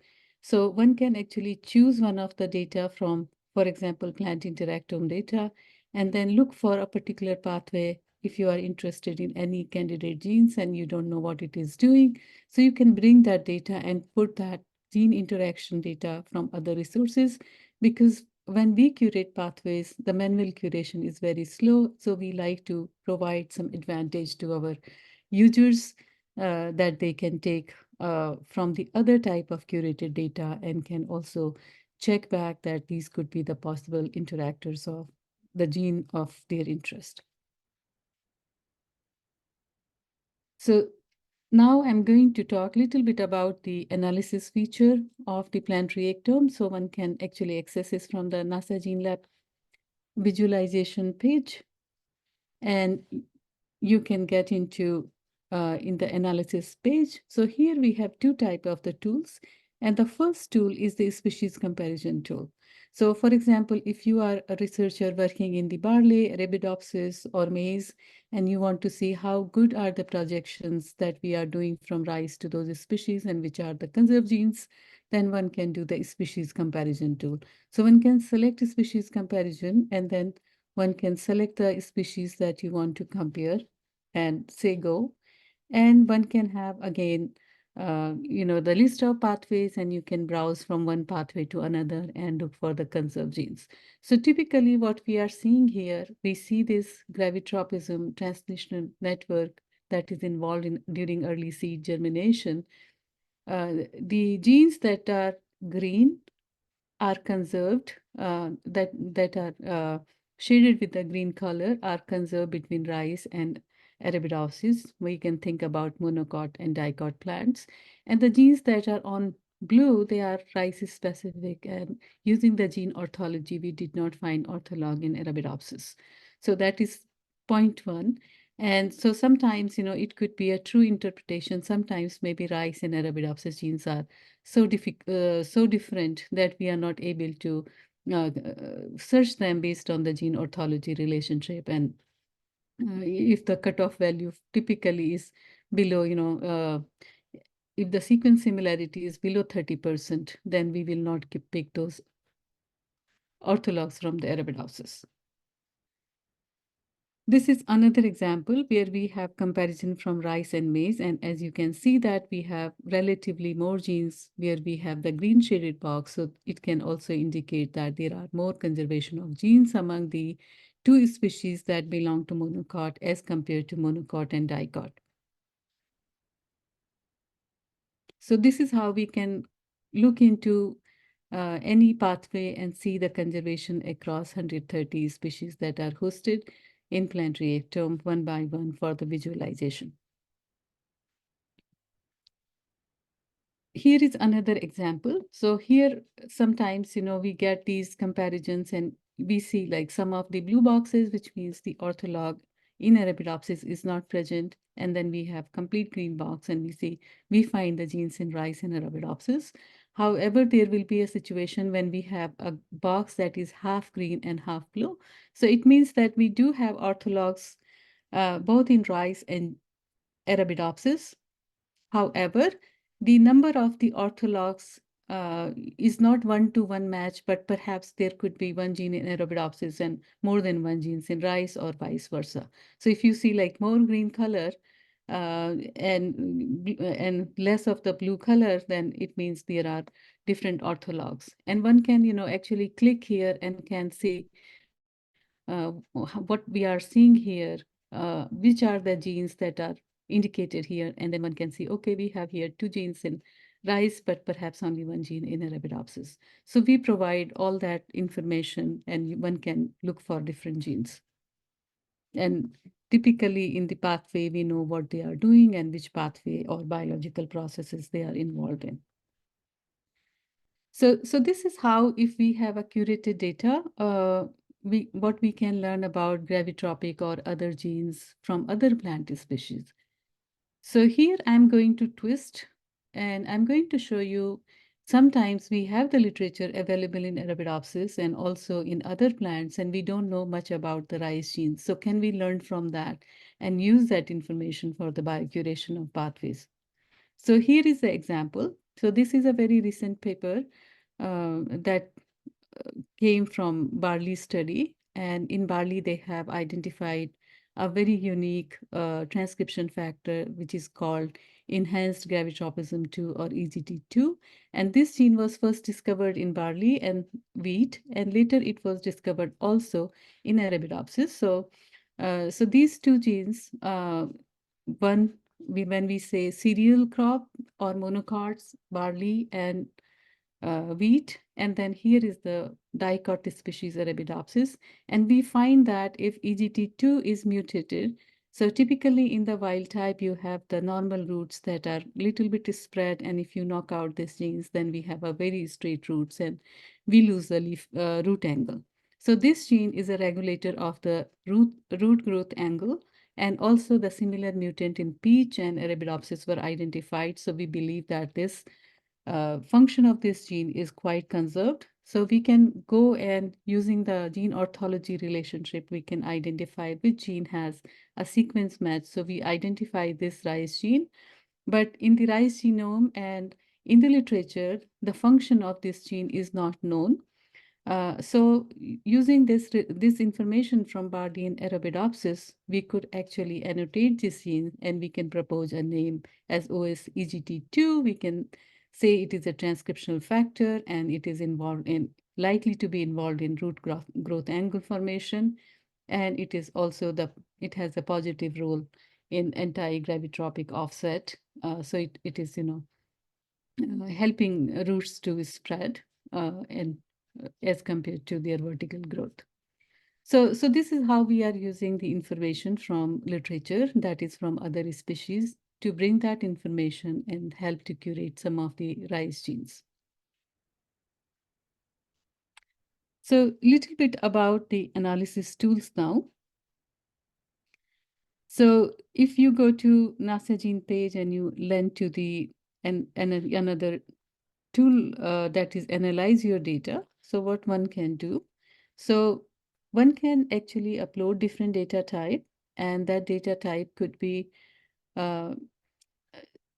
gene expression data. It could be simply the gene identifiers, and if you want to get the annotation and if these genes are mapped to any pathways, it could be proteome data, it could be metabolomic data, and so on. So here, for example, if I put the gene expression data, it could be microarray or RNA-seq, we can overlay this data on the pathways, and one can see then some of the highlights. Some of the genes are highlighted in green, which means low expression, and some of the genes can be towards the orange or red. And so these are like high expression of those genes. So a couple of things we can do. So if we move from one pathway in the left panel to another pathway, we will get those strats and see the gene expression, how it is mapping. We can also see here at the bottom the values, and one can simply download this Excel sheet and also can identify which are the genes that show differential gene expression, and pathway enrichment analysis can also be accessed in the tabular manner. Sometimes we see, the similar thing, half green and half blue type of box. And so it means that perhaps the enzymatic activity or regulatory activity that is regulating a particular reaction has more than one gene types. And then one can look into how many genes are associated and what is their expression. So again, we live in a big ecosystem of the genomic databases, and we try to complement, we try to link and associate with other data types. And we are somehow placed in this big ecosystem of genomic databases at the step where we are able to synthesize knowledge, integrate various different type of data. So we are also connected to GeneLab for improving gene functional annotations and for plant pathway knowledge synthesis, and allowing our users to use this tool as a community. And so similarly, one of the GeneLab data that I am using to create the transcriptional network involved in shoot gravitropism is this OST 518. And so what we are doing here, we are doing some of the additional promoter analysis, gene co-expression network analysis, and trying to build networks associated with the shoot gravitropism initially from the data that is from the TEC and LAGI1 mutants. So these are our undergraduate students who are involved in doing a lot of gene biocuration work, and I like to acknowledge funding from NASA GeneLab, also from the USDA, and past funding from NSF. And we are at Oregon State University, but we connect with the OICR Reactome Project, and Peter D'Estachio as NYU, who is also the curator for Reactome and our mentor. So thank you very much. Thank you so much, Sushma. I appreciate your talk. We have a few questions for you here. First one is, are there formatting requirements for users to upload their own omics data to the plant reactome analysis tools? So you can use the tab delimited file or a text file for updating, and the first column or the 0th column has to have either the gene identities, or it has to have either the UniProt identities for the proteins, gene identities for individual species, and then then the CABI IDs for the metabolites. But it will accept any tab delimited file. So here's another question is, can we replicate the same model for human model or animal models? Example, in the case of cancer studies for finding interactions? Yes, it is already there. So there is if you go to reactome.org, so it is the complementary project and database for the humans, and they have a great amount of data for the disease and a lot of data on the cancer model. So you can go ahead and explore Reactome. And if you have any questions or anybody needs any tutorial, I'll be happy to show you at some point. Wonderful, thank you. And one more question here, I think we have time. Could we do an analysis of bacteria having the complete genome of the strains of interest? How could we upload those data? Okay, so there are actually more than 5,000 bacteria for which we have metabolic pathway databases, and they are available in the biopsych.org. So you can look into that. And so this Reactome platform is very much adapted to eukaryotic need. But before that, there was a simpler platform that is made available through the SRI International, and they have the biopsych.org. So you can, search for the bacteria or the species or ecopsych, and it will take you to there. Wonderful. Thank you so much, Sushma. I really appreciate your time and great presentation. Thank you. All right. Our next speaker is Borja Barcenia from Texas A&M University. Borja, if you are on, can you please turn on your audio, video, and start sharing? Yes, absolutely. Can you see my slides now? We sure can. If you can put Awesome. them in. Perfect. Thank you very much. Howdy. Good afternoon, good morning, or whatever you are. Thank you very much for giving me the opportunity to talk today. I am Dr. Borja Barcenilla from Texas A&M University, and today I will be talking about plant telomeres in space. So within the next decade, we will see the colonization of both Moon and Mars, and plants are going to be a critical element for those space travelers. However, we do have a major problem, which is we really do not know if plants are going to be long-lasting in space. So there are some key indicators of organism survivability and prosperity, such as DNA damage markers, epigenetics, mitochondrial dysfunction, as well as telomere homeostasis. So today I will be talking about plant telomeres in space. But first of all, what are telomeres? So telomeres are these DNA repeats at the end of the chromosome, TTT-AGGG in plants, that they do not code for protein, and their function is the protection of the whole genetic material.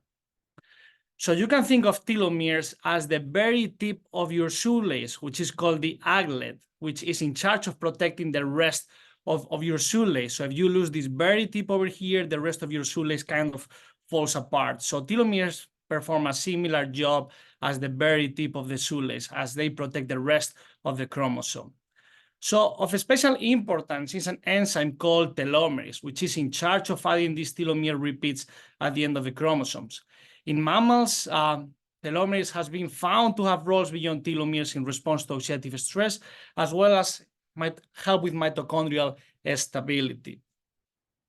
So every organism has a different telomere set point, which maintains the rest of the genome protected.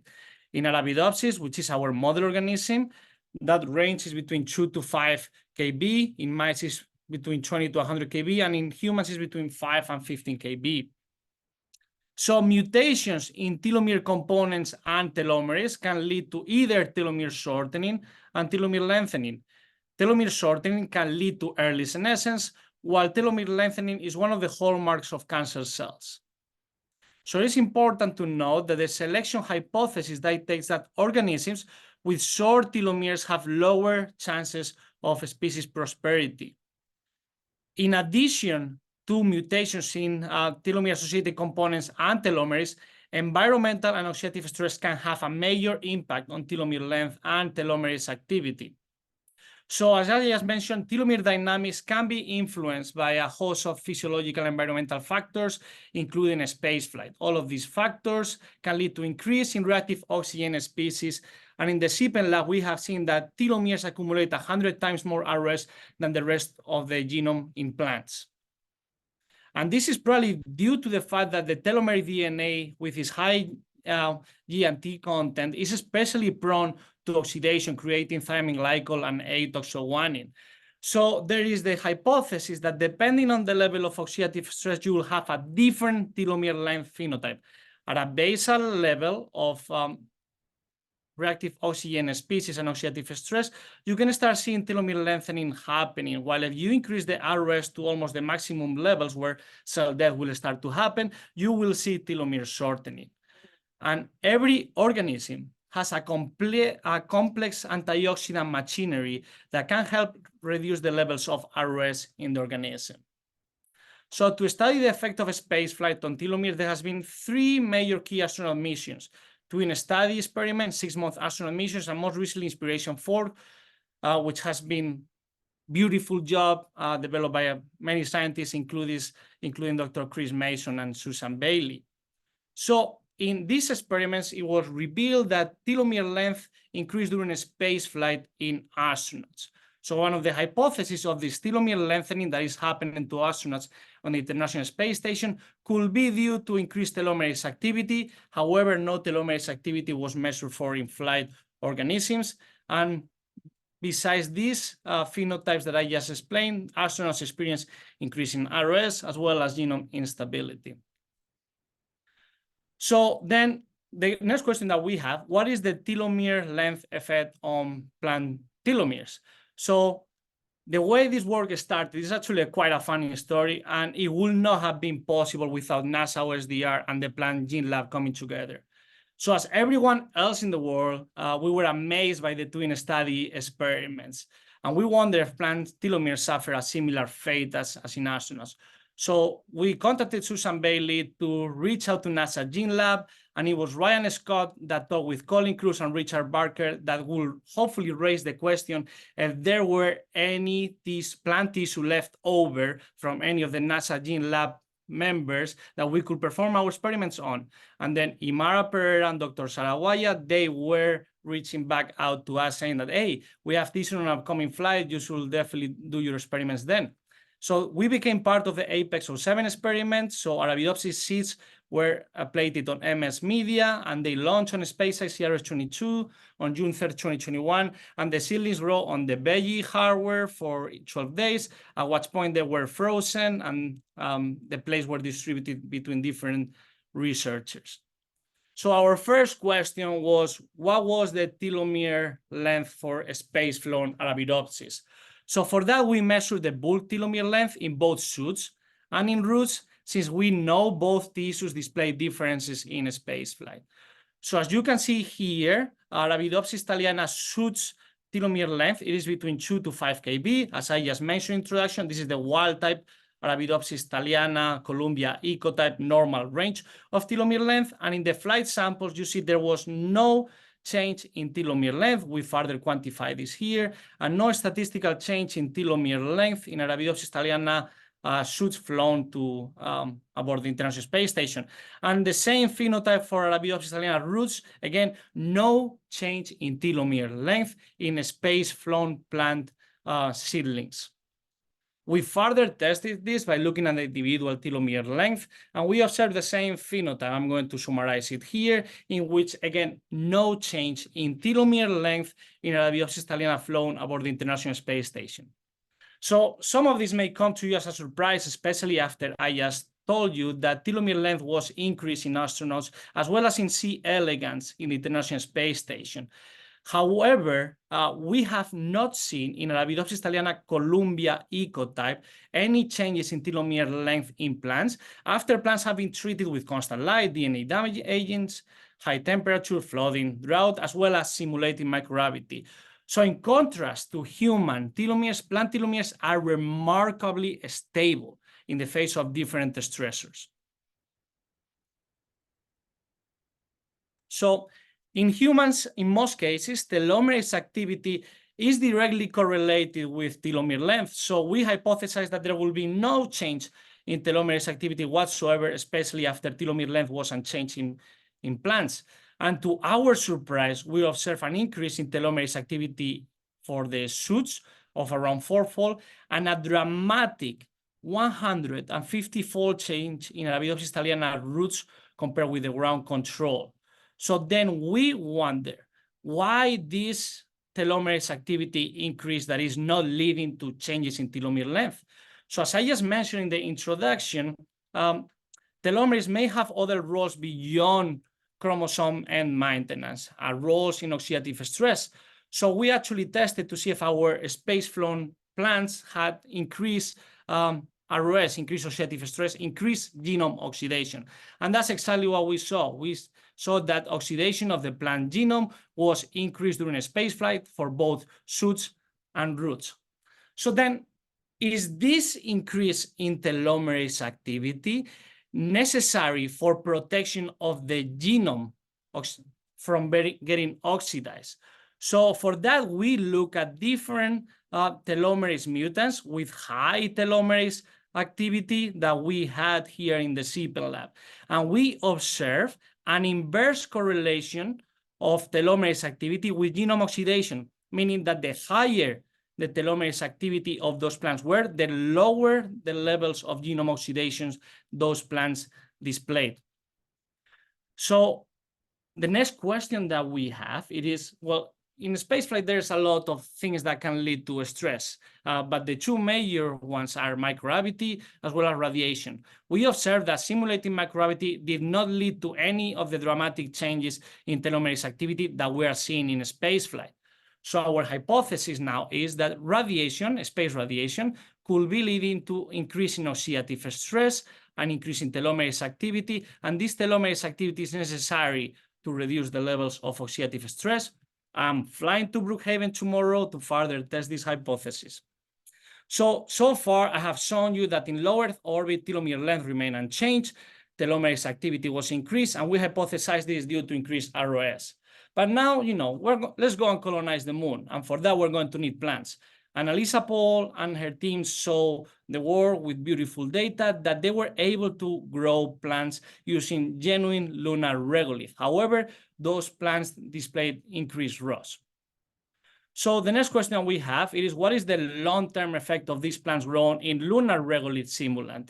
So first, we saw, similarly to Annalisa Paul, that untreated LMS1 regolith simulant led to plants being sick and arrested in growth and development after 25 days. So death is a hard phenotype to study, so we went ahead and treated the lunar regolith simulants with an antioxidant cocktail, which led to a much better plant growth and response. Plants were able to grow, they were able to flower, and they were able to produce silics. However, this antioxidant was lunar soil. They were still smaller in terms of rosette area as well as biomass compared with the Earth control samples, but much better than untreated lunar regolith. So again, we're going to go to the moon for hopefully multiple generations, and we cannot keep constantly delivering food supplies to our moon bases. So we're going to need to grow these plants for multiple generations. Sadly, we saw that G2 lunar grown plants, as you can see over here in the picture, they are smaller compared with Earth control and even smaller compared with the G1 grown plants, as it was evidently observed with the rosette area, biomass, and stall height. So the progressive growth of these plants in the lunar regolith simulants lead to plants being sicker. But then we have the question, what is happening molecularly in these plants to try to overcome those problems that they might be experiencing? And we observed that even with the antioxidant cocktail, genome oxidation in both G1 and G2 plants was rarely elevated. So again, I explained to you that oxidative stress can lead to telomere length changes in different organisms, not that much in plants. Plants are very resistant to telomere length changes. However, and to our surprise, we are seeing that continuous growth of the lunar plants on the lunar regolith simulant is leading to a loss of around 500 base pairs per generation in the lunar regolith. So the G2 lunar telomere length was shorter compared with the G1 lunar, which was shorter compared with Earth control. So telomeres shorten when plants are being grown in the LMS1 for multiple generations. So one hypothesis is like, okay, there could be a telomerase activity reduction. And that's exactly what we observed. We observed that these plants possess 50% of the telomerase activity. However, data from the CPEN lab suggests that plants are not haploinsufficient for telomerase activity, meaning that plants, Arabidopsis plants that possess 50% telomerase activity, they're actually able to maintain the telomere length similar to wild type. So we hypothesize that the excess genome oxidation is leading to telomere erosion that eventually will lead to decreased survivability. So caution, genome integrity will be compromised with continuous propagation lunar regolith. Okay, Borja, you have shown me this data in one ecotype and in one regolith simulant type. So we tested this phenotype using a different ecotype called HOB-10, as well as Pro0, which is native from my land in Spain, and using different regolith simulants such as LMS1, LHS1, LSP2. And we observed the same phenotype, that there's a telomere shortening happening in Arabidopsis thaliana plants across different ecotypes and across different regolith simulant types. So caution, genome integrity might be compromised in different ecotypes and different regolith types. So the big question is like, Borja, is humanity doomed? So for try to overcome these problems, we're doing some genetic engineering of our plants that I will not show the data today due to limitation of time. However, we did a practice that has been done for farmers for many, many years, centuries, which is reuse the soil, reuse the lunar regolith simulant. Using that, we observed that the reuse plants displayed a much better germination efficiency. And as you can see, the plants are much bigger compared with the fresh LMS1, so a new generated lunar regolith simulant soil. And they are almost similar to the earth soil. And as you can see, much better than untreated LMS. That's one that there's a picture over there with a very sick and sad plant. So we observed that these plants, they had a higher height as well as higher biomass. But then molecularly, what's happening to these plants? Well, reusing the regolith led to a further decrease in genome oxidation compared with antioxidant regolith and similar to their control. So we're reducing the levels of oxidative stress that these plants are suffering by reusing the regolith. And then the other big question was what happened to the telomeres? So the telomeres of the reused regolith were higher compared with antioxidant regolith and almost similar to the earth control plants. So reusing the lunar regolith is leading to increased telomere length and decreased genome oxidation. So I said many things today. So what I just showed you, it is that telomere length of plants aboard the International Space Station remain the same as the ground controls, and this is a first compared with other organisms. However, a massive increase in telomerase activity that we hypothesize it is due to increase in oxidative stress. Plants, when they are grown on lunar regolith simulants, we observed that untreated lunar regolith simulant led to plant death. G1 antioxidant displayed a telomere shortening, as well as an increase in oxidative stress, and things are much worse in G2 antioxidants. However, reusing the regolith, it is leading to improved telomere length, as well as a decreased oxidative stress compared with the G1 and G2 antioxidants. So I have to thank a lot of collaborators that are part of this work. But first of all, I have to thank the Sipen Lab and my great mentor, Dr. Dorothy Sipen. I really want to thank the NASA plant AWG, because again, this work would not have been possible without them, and as well without all of these collaborators are here that I guess I'm running out of time to thank. But I really want to thank especially as well the NASA Sign and the NASA STAR program, because they have been feeding me a lot of crucial information for the space biology studies from different organisms. So I would like people to apply for all of these programs because they are fantastic. And again, I will take any of your questions, and thank you very much for your time. Thank you so much, Borja. We do have a couple of questions for you here on Conference.io. First question is, do you think different A. thaliana ecotypes would have different telomerase activity triggers? So that is a great question. We actually have seen that there is changes in telomerase activity coming from different ecotypes, and that's something that we're testing to see if different alleles of TERT could lead to even changes within these paradigms. But yeah, that is a great question, something that we're currently trying to actively test. Great question. All right, next question is, how directly can the results on Arabidopsis be applied to vegetables, crops, fruits? That is a great question. Obviously, we are not going to bring Arabidopsis to eat on the moon, because I guess you can eat it, but it's probably not a plant that, leads to very nutritional values. However, we are currently testing that hypothesis. We're using wheat, we're using triticum, we're using medicago, as well as other crops to see if we see the same phenotype in these crop plants. I do hypothesize that we will probably observe an increased genome oxidation and we will as well see telomere erosion in these crops. And we hypothesize that the reason for that it is due potentially to the high metal toxicity that is in the regolith that is leading to those changes. So not only we will see issues growing these crops in these lunar regolith simulants that has a lot of metals, but some of that research that is being done in these regolith simulants can be applied to metal toxic earth-like soils here on Earth. So it's not just a question about growing plants on Earth, it is a question about how we can grow plants on terrible soils without having loss of genome integrity. All right, next question is, telomere length dictates the number of divisions a cell can undergo. Did you see shorter lengths in genotype where cells divide less? So we did not test for that, but that is a great question. Yeah, I don't have the answer with me, so that is something that we will need to look into. But that is a great question. I do hypothesize that certain stressors lead to, especially the meristem, not being able to lead to further cell divisions happening. And the meristem, it is one of the areas where telomerase is the higher activity. So I do hypothesize that that could be the case as well, but I do not have any results regarding that. Great question, though. Great question. A couple of people asked here that they missed it earlier, but what was the antioxidant used in your study?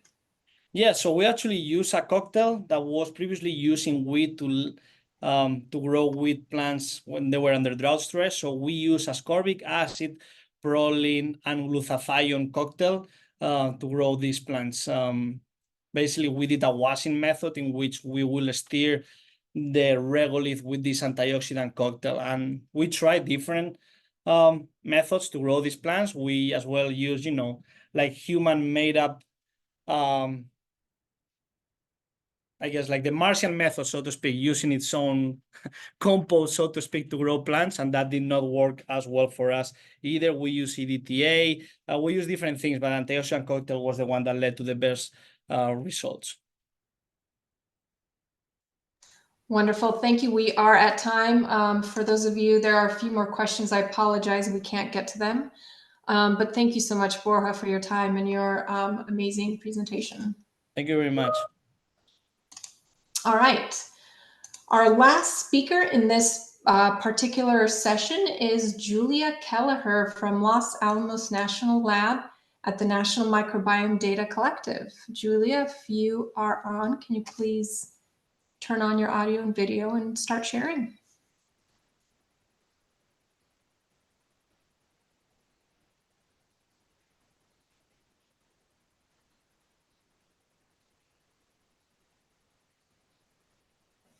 Julia, are you on?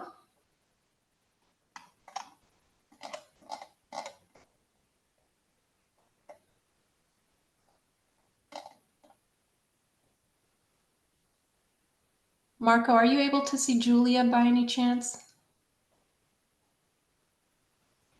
Yes, I see 2 plus a phone connection, so I'm trying to. Okay. I've made both co-host. Perfect, thank you.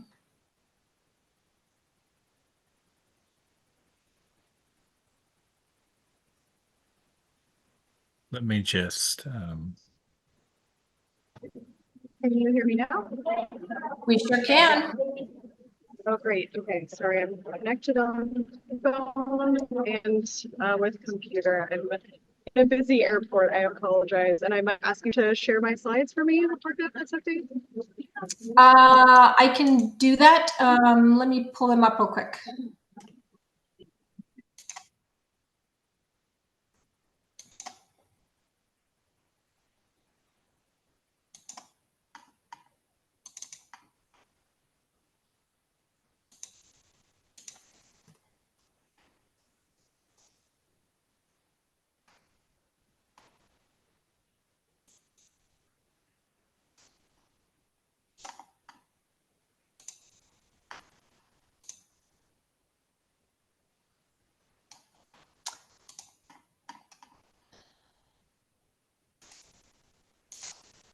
So Julia, did you ask me to, did I miss something? Did you ask me to do this earlier because it's taking a little bit to download. Okay, I can try to share. Just Okay. Hang on, maybe maybe it downloaded. Hang on a sec. Okay, I got it. Okay. Sorry about that.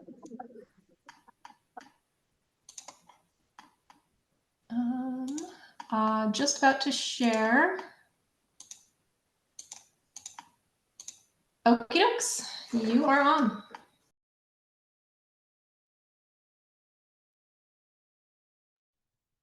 Perfect. Okay, it's just loading up for me. But I am Julia Kelleher. I'm at the Los Alamos National Laboratory, and I'm also the engagement and outreach team lead for the National Microbiome Data Collaborative. And I'm here to talk a little bit less technical about the science and more conceptual about some of the efforts that we've been working towards between the NMDC and NASA Gene Lab. So we'll be talking about enabling Earth and space microbiome science advancements and innovation through interagency collaborations. Next slide, please.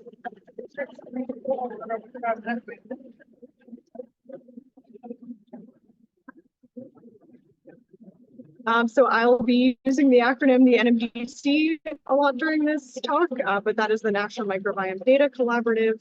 So this is an effort from the U.S. Department of Energy that's been around for about 4 years, and we're across 3 national labs, Los Alamos National Lab, Pacific Northwest National Lab, and Lawrence Berkeley National Lab. And our vision is to connect data, people, and ideas to advance microbiome innovation and discovery. And we want to support this fair microbiome data sharing network through infrastructure, data standards, and community building to address some of these pressing challenges in environmental sciences. So we'll talk about how this kind of fits with the NASA Gene Lab mission, and more about what the NMDC is doing. Next slide, please.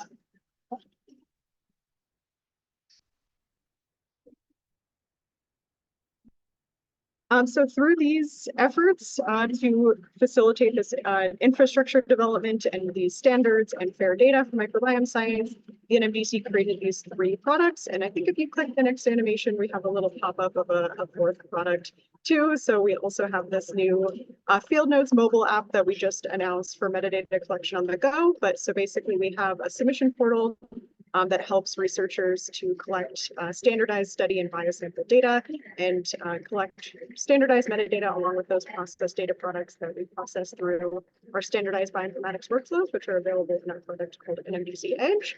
And then we do have a data portal and an API to make this data publicly available for microbiome research. And underpinning all of these efforts and these products is this commitment to outreach and engagement. So I think if you click the next one too, I put a square around the strategic partners, and I'll be talking about our partnership with NASA Gene Lab today. But we believe that we can't build any of these products in a silo and that we need these interagency collaborations to further microbiome research. Next slide, please.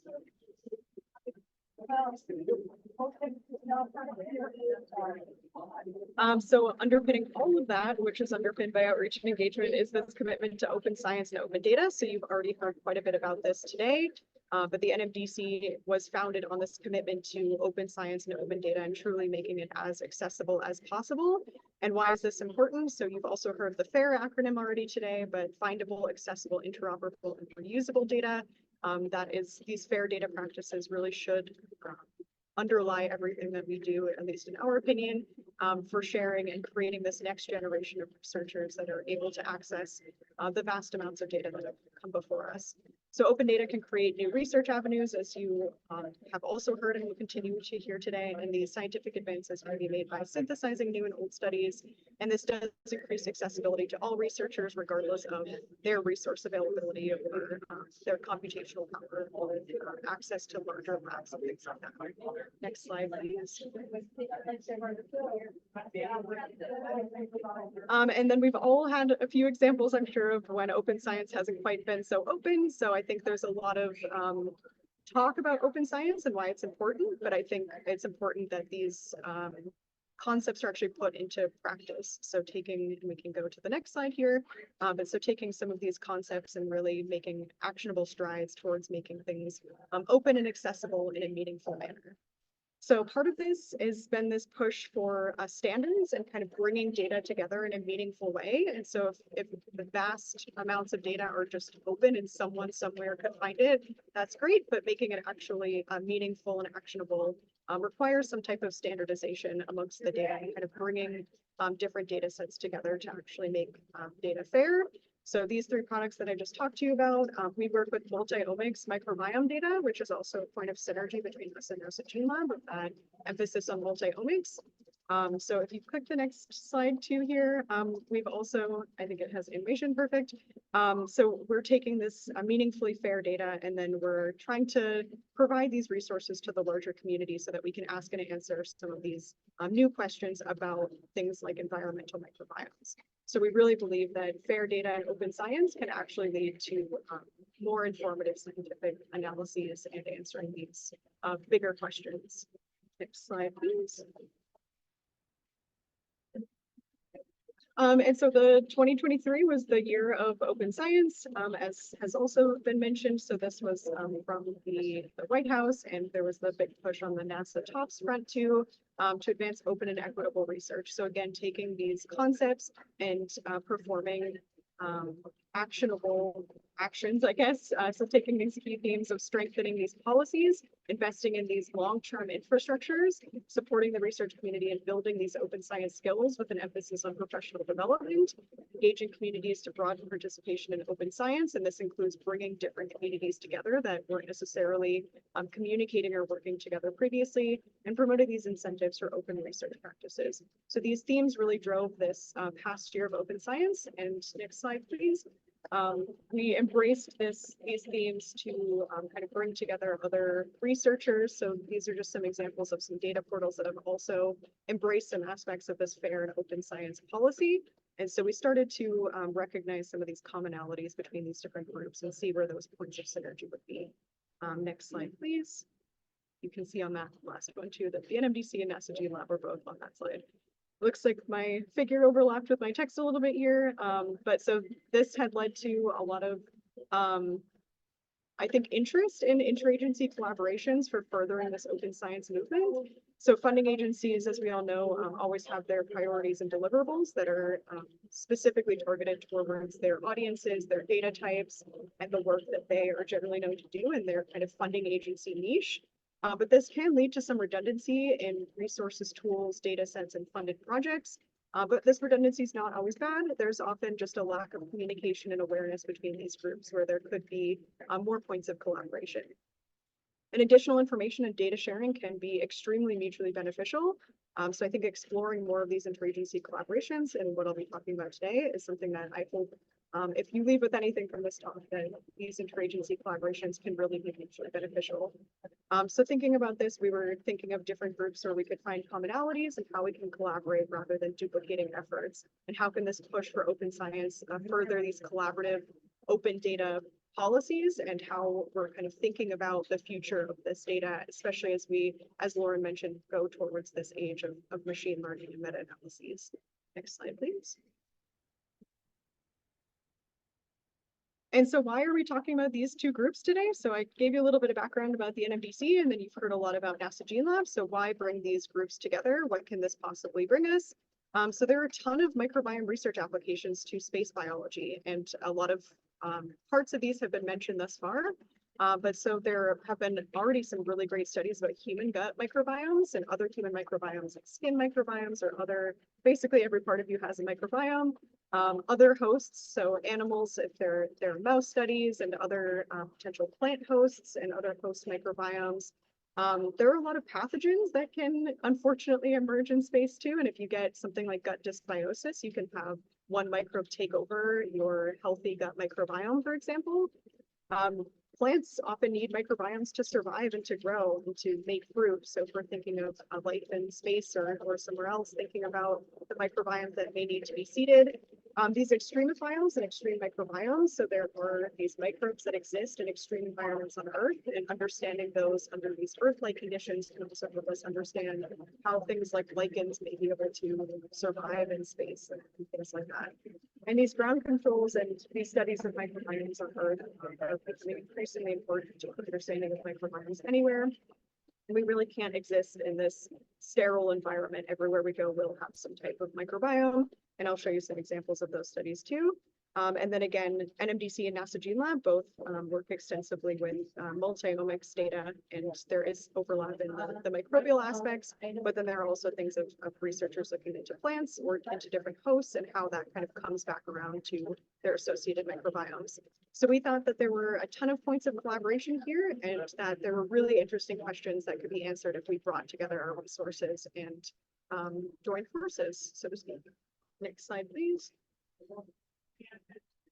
So the analysis working groups, how this actually led to an interagency collaboration. So I did join the GeneLab Microbe and Multi-Omics Analysis Working Groups following a past symposium a few years ago.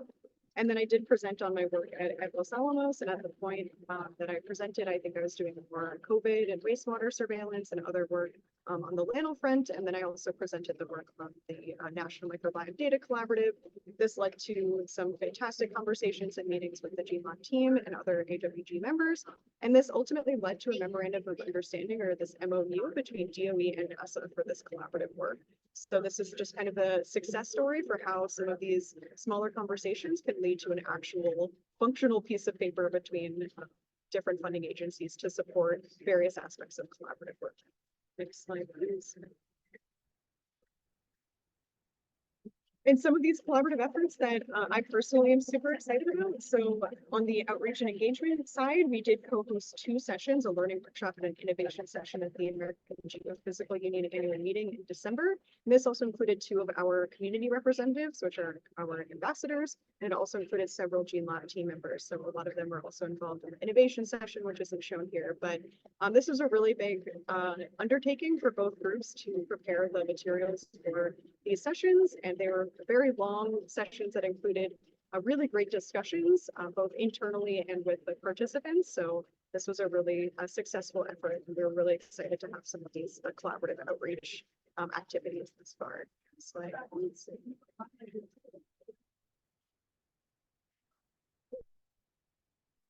And then as part of this work for AGU, we also took our platform that we run these bioinformatics workflows. So as I mentioned, this is NMDC Edge, where you can run these standardized bioinformatics workflows for multi-omics data.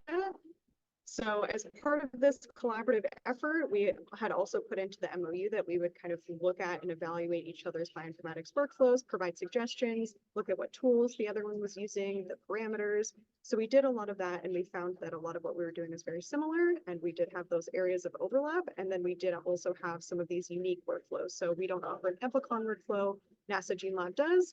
So we were able to actually help them take our open source code and build this proof of concept GUI for running some of their workflows. And we were able to demo this at AGU, and we're looking at pursuing some follow-on funding for supporting this resource in a more long-term capacity.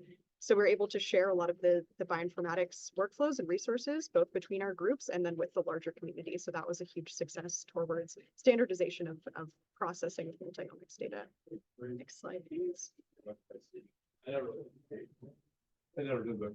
So now we're working towards some other efforts for data sharing and these metadata standards. So again, the standardization, you also heard about metadata standards already today too and their importance.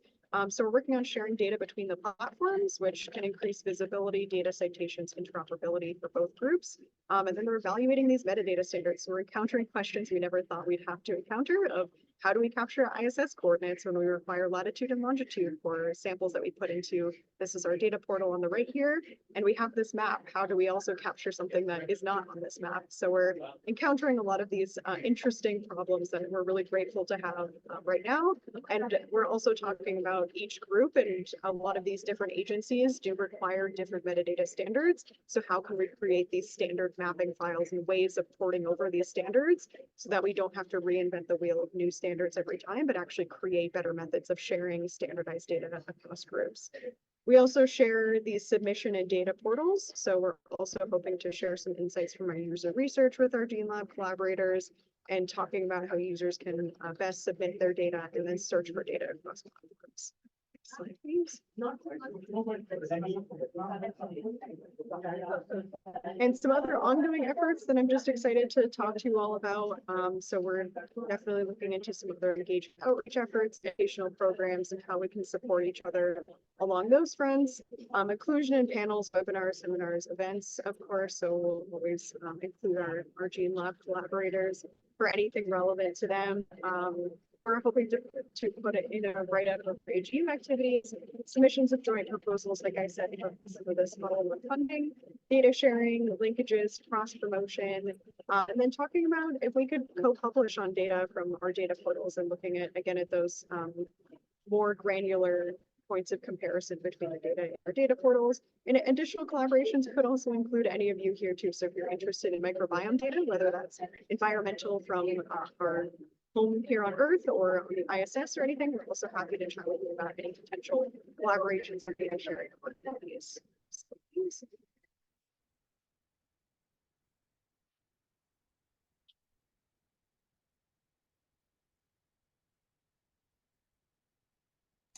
Julie, are you still with us? And so similarly to the, yes, I think I'm delayed in a second. Can you still hear me?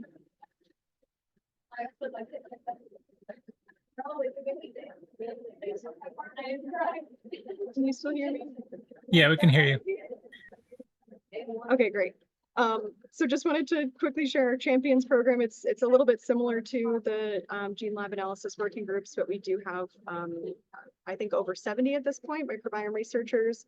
So if you're interested in doing any user research, beta testing, we also co-write papers with our champions. They provide us with feedback. We provide them with networking opportunities, event opportunities. It's a really cool program, and anyone with, we have anyone from senior scientists to graduate students, anyone is welcome to join our Champions program. It's a really fun program, I promise. So if you're interested, use the QR code. Next slide, please. This one.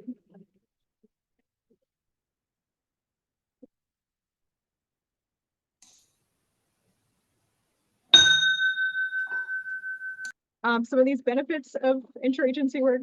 Sorry, I know I'm a bit delayed for the technical issues too, so I'll just wrap this up. So talking about some of the benefits of interagency work, there's that reduced redundancy, less resource and time waste, mutual benefits. Standards can become more universal, and like I said, enabling some of these machine learning efforts and bringing together big data in a meaningful way.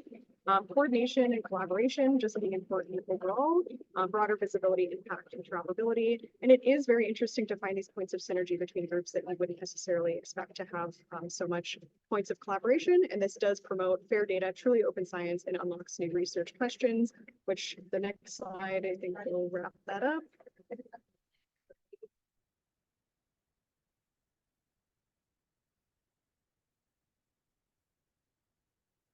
As it loads on my side to the next slide, I also invite all of you to think about what new questions we can ask. So from collaborations like this one between NMDC and NASA Gene Lab, what new questions can we ask and answer? So talking about how to host an environmental microbiomes change in response to spaceflight, what can we learn from microbiomes on Earth to help prepare us for good environments?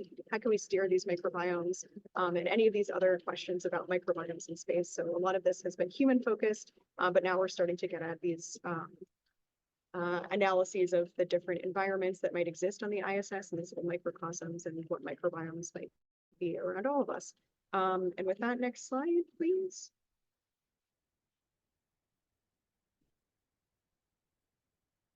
I just wanted to thank the OSDR team and the NASA Gene Lab team specifically. This might be outdated. This is from December, but I wanted to specifically call out Amanda Sarabia Butler for all of her help. She's been an absolute dream of a collaborator, and for all of the other participants in the HGU sessions, and Lauren and Sylvan, it's been a real pleasure to be able to work with all of you. And then the next slide, I think, just has our NMDC resources.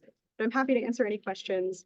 And yeah, sorry for my technical difficulties of being at the Albuquerque airport, but I really appreciate your time. No worries. Thank you, Julia. We do have a question for you here. How do you ensure streamlining between platforms and portals?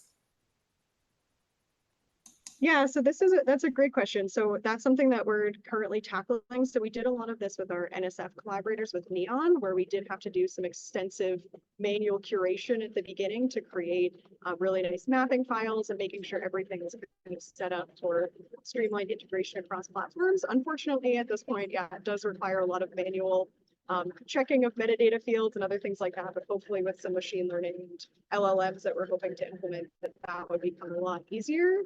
And then, yeah, just making sure that things are searchable in a meaningful way. So we found that it's not great to just have the data be there if it's not actually searchable. And if we don't provide researchers a means to do something with that data immediately too. So we're trying to streamline that part of the process as well. And then it has just been an interesting challenge to see how we can integrate this data across different groups. So that's an ongoing answer to your question that hopefully I'll have a better answer to in about a year. All right, we have one more question here is how is a healthy microbiome defined or recognized?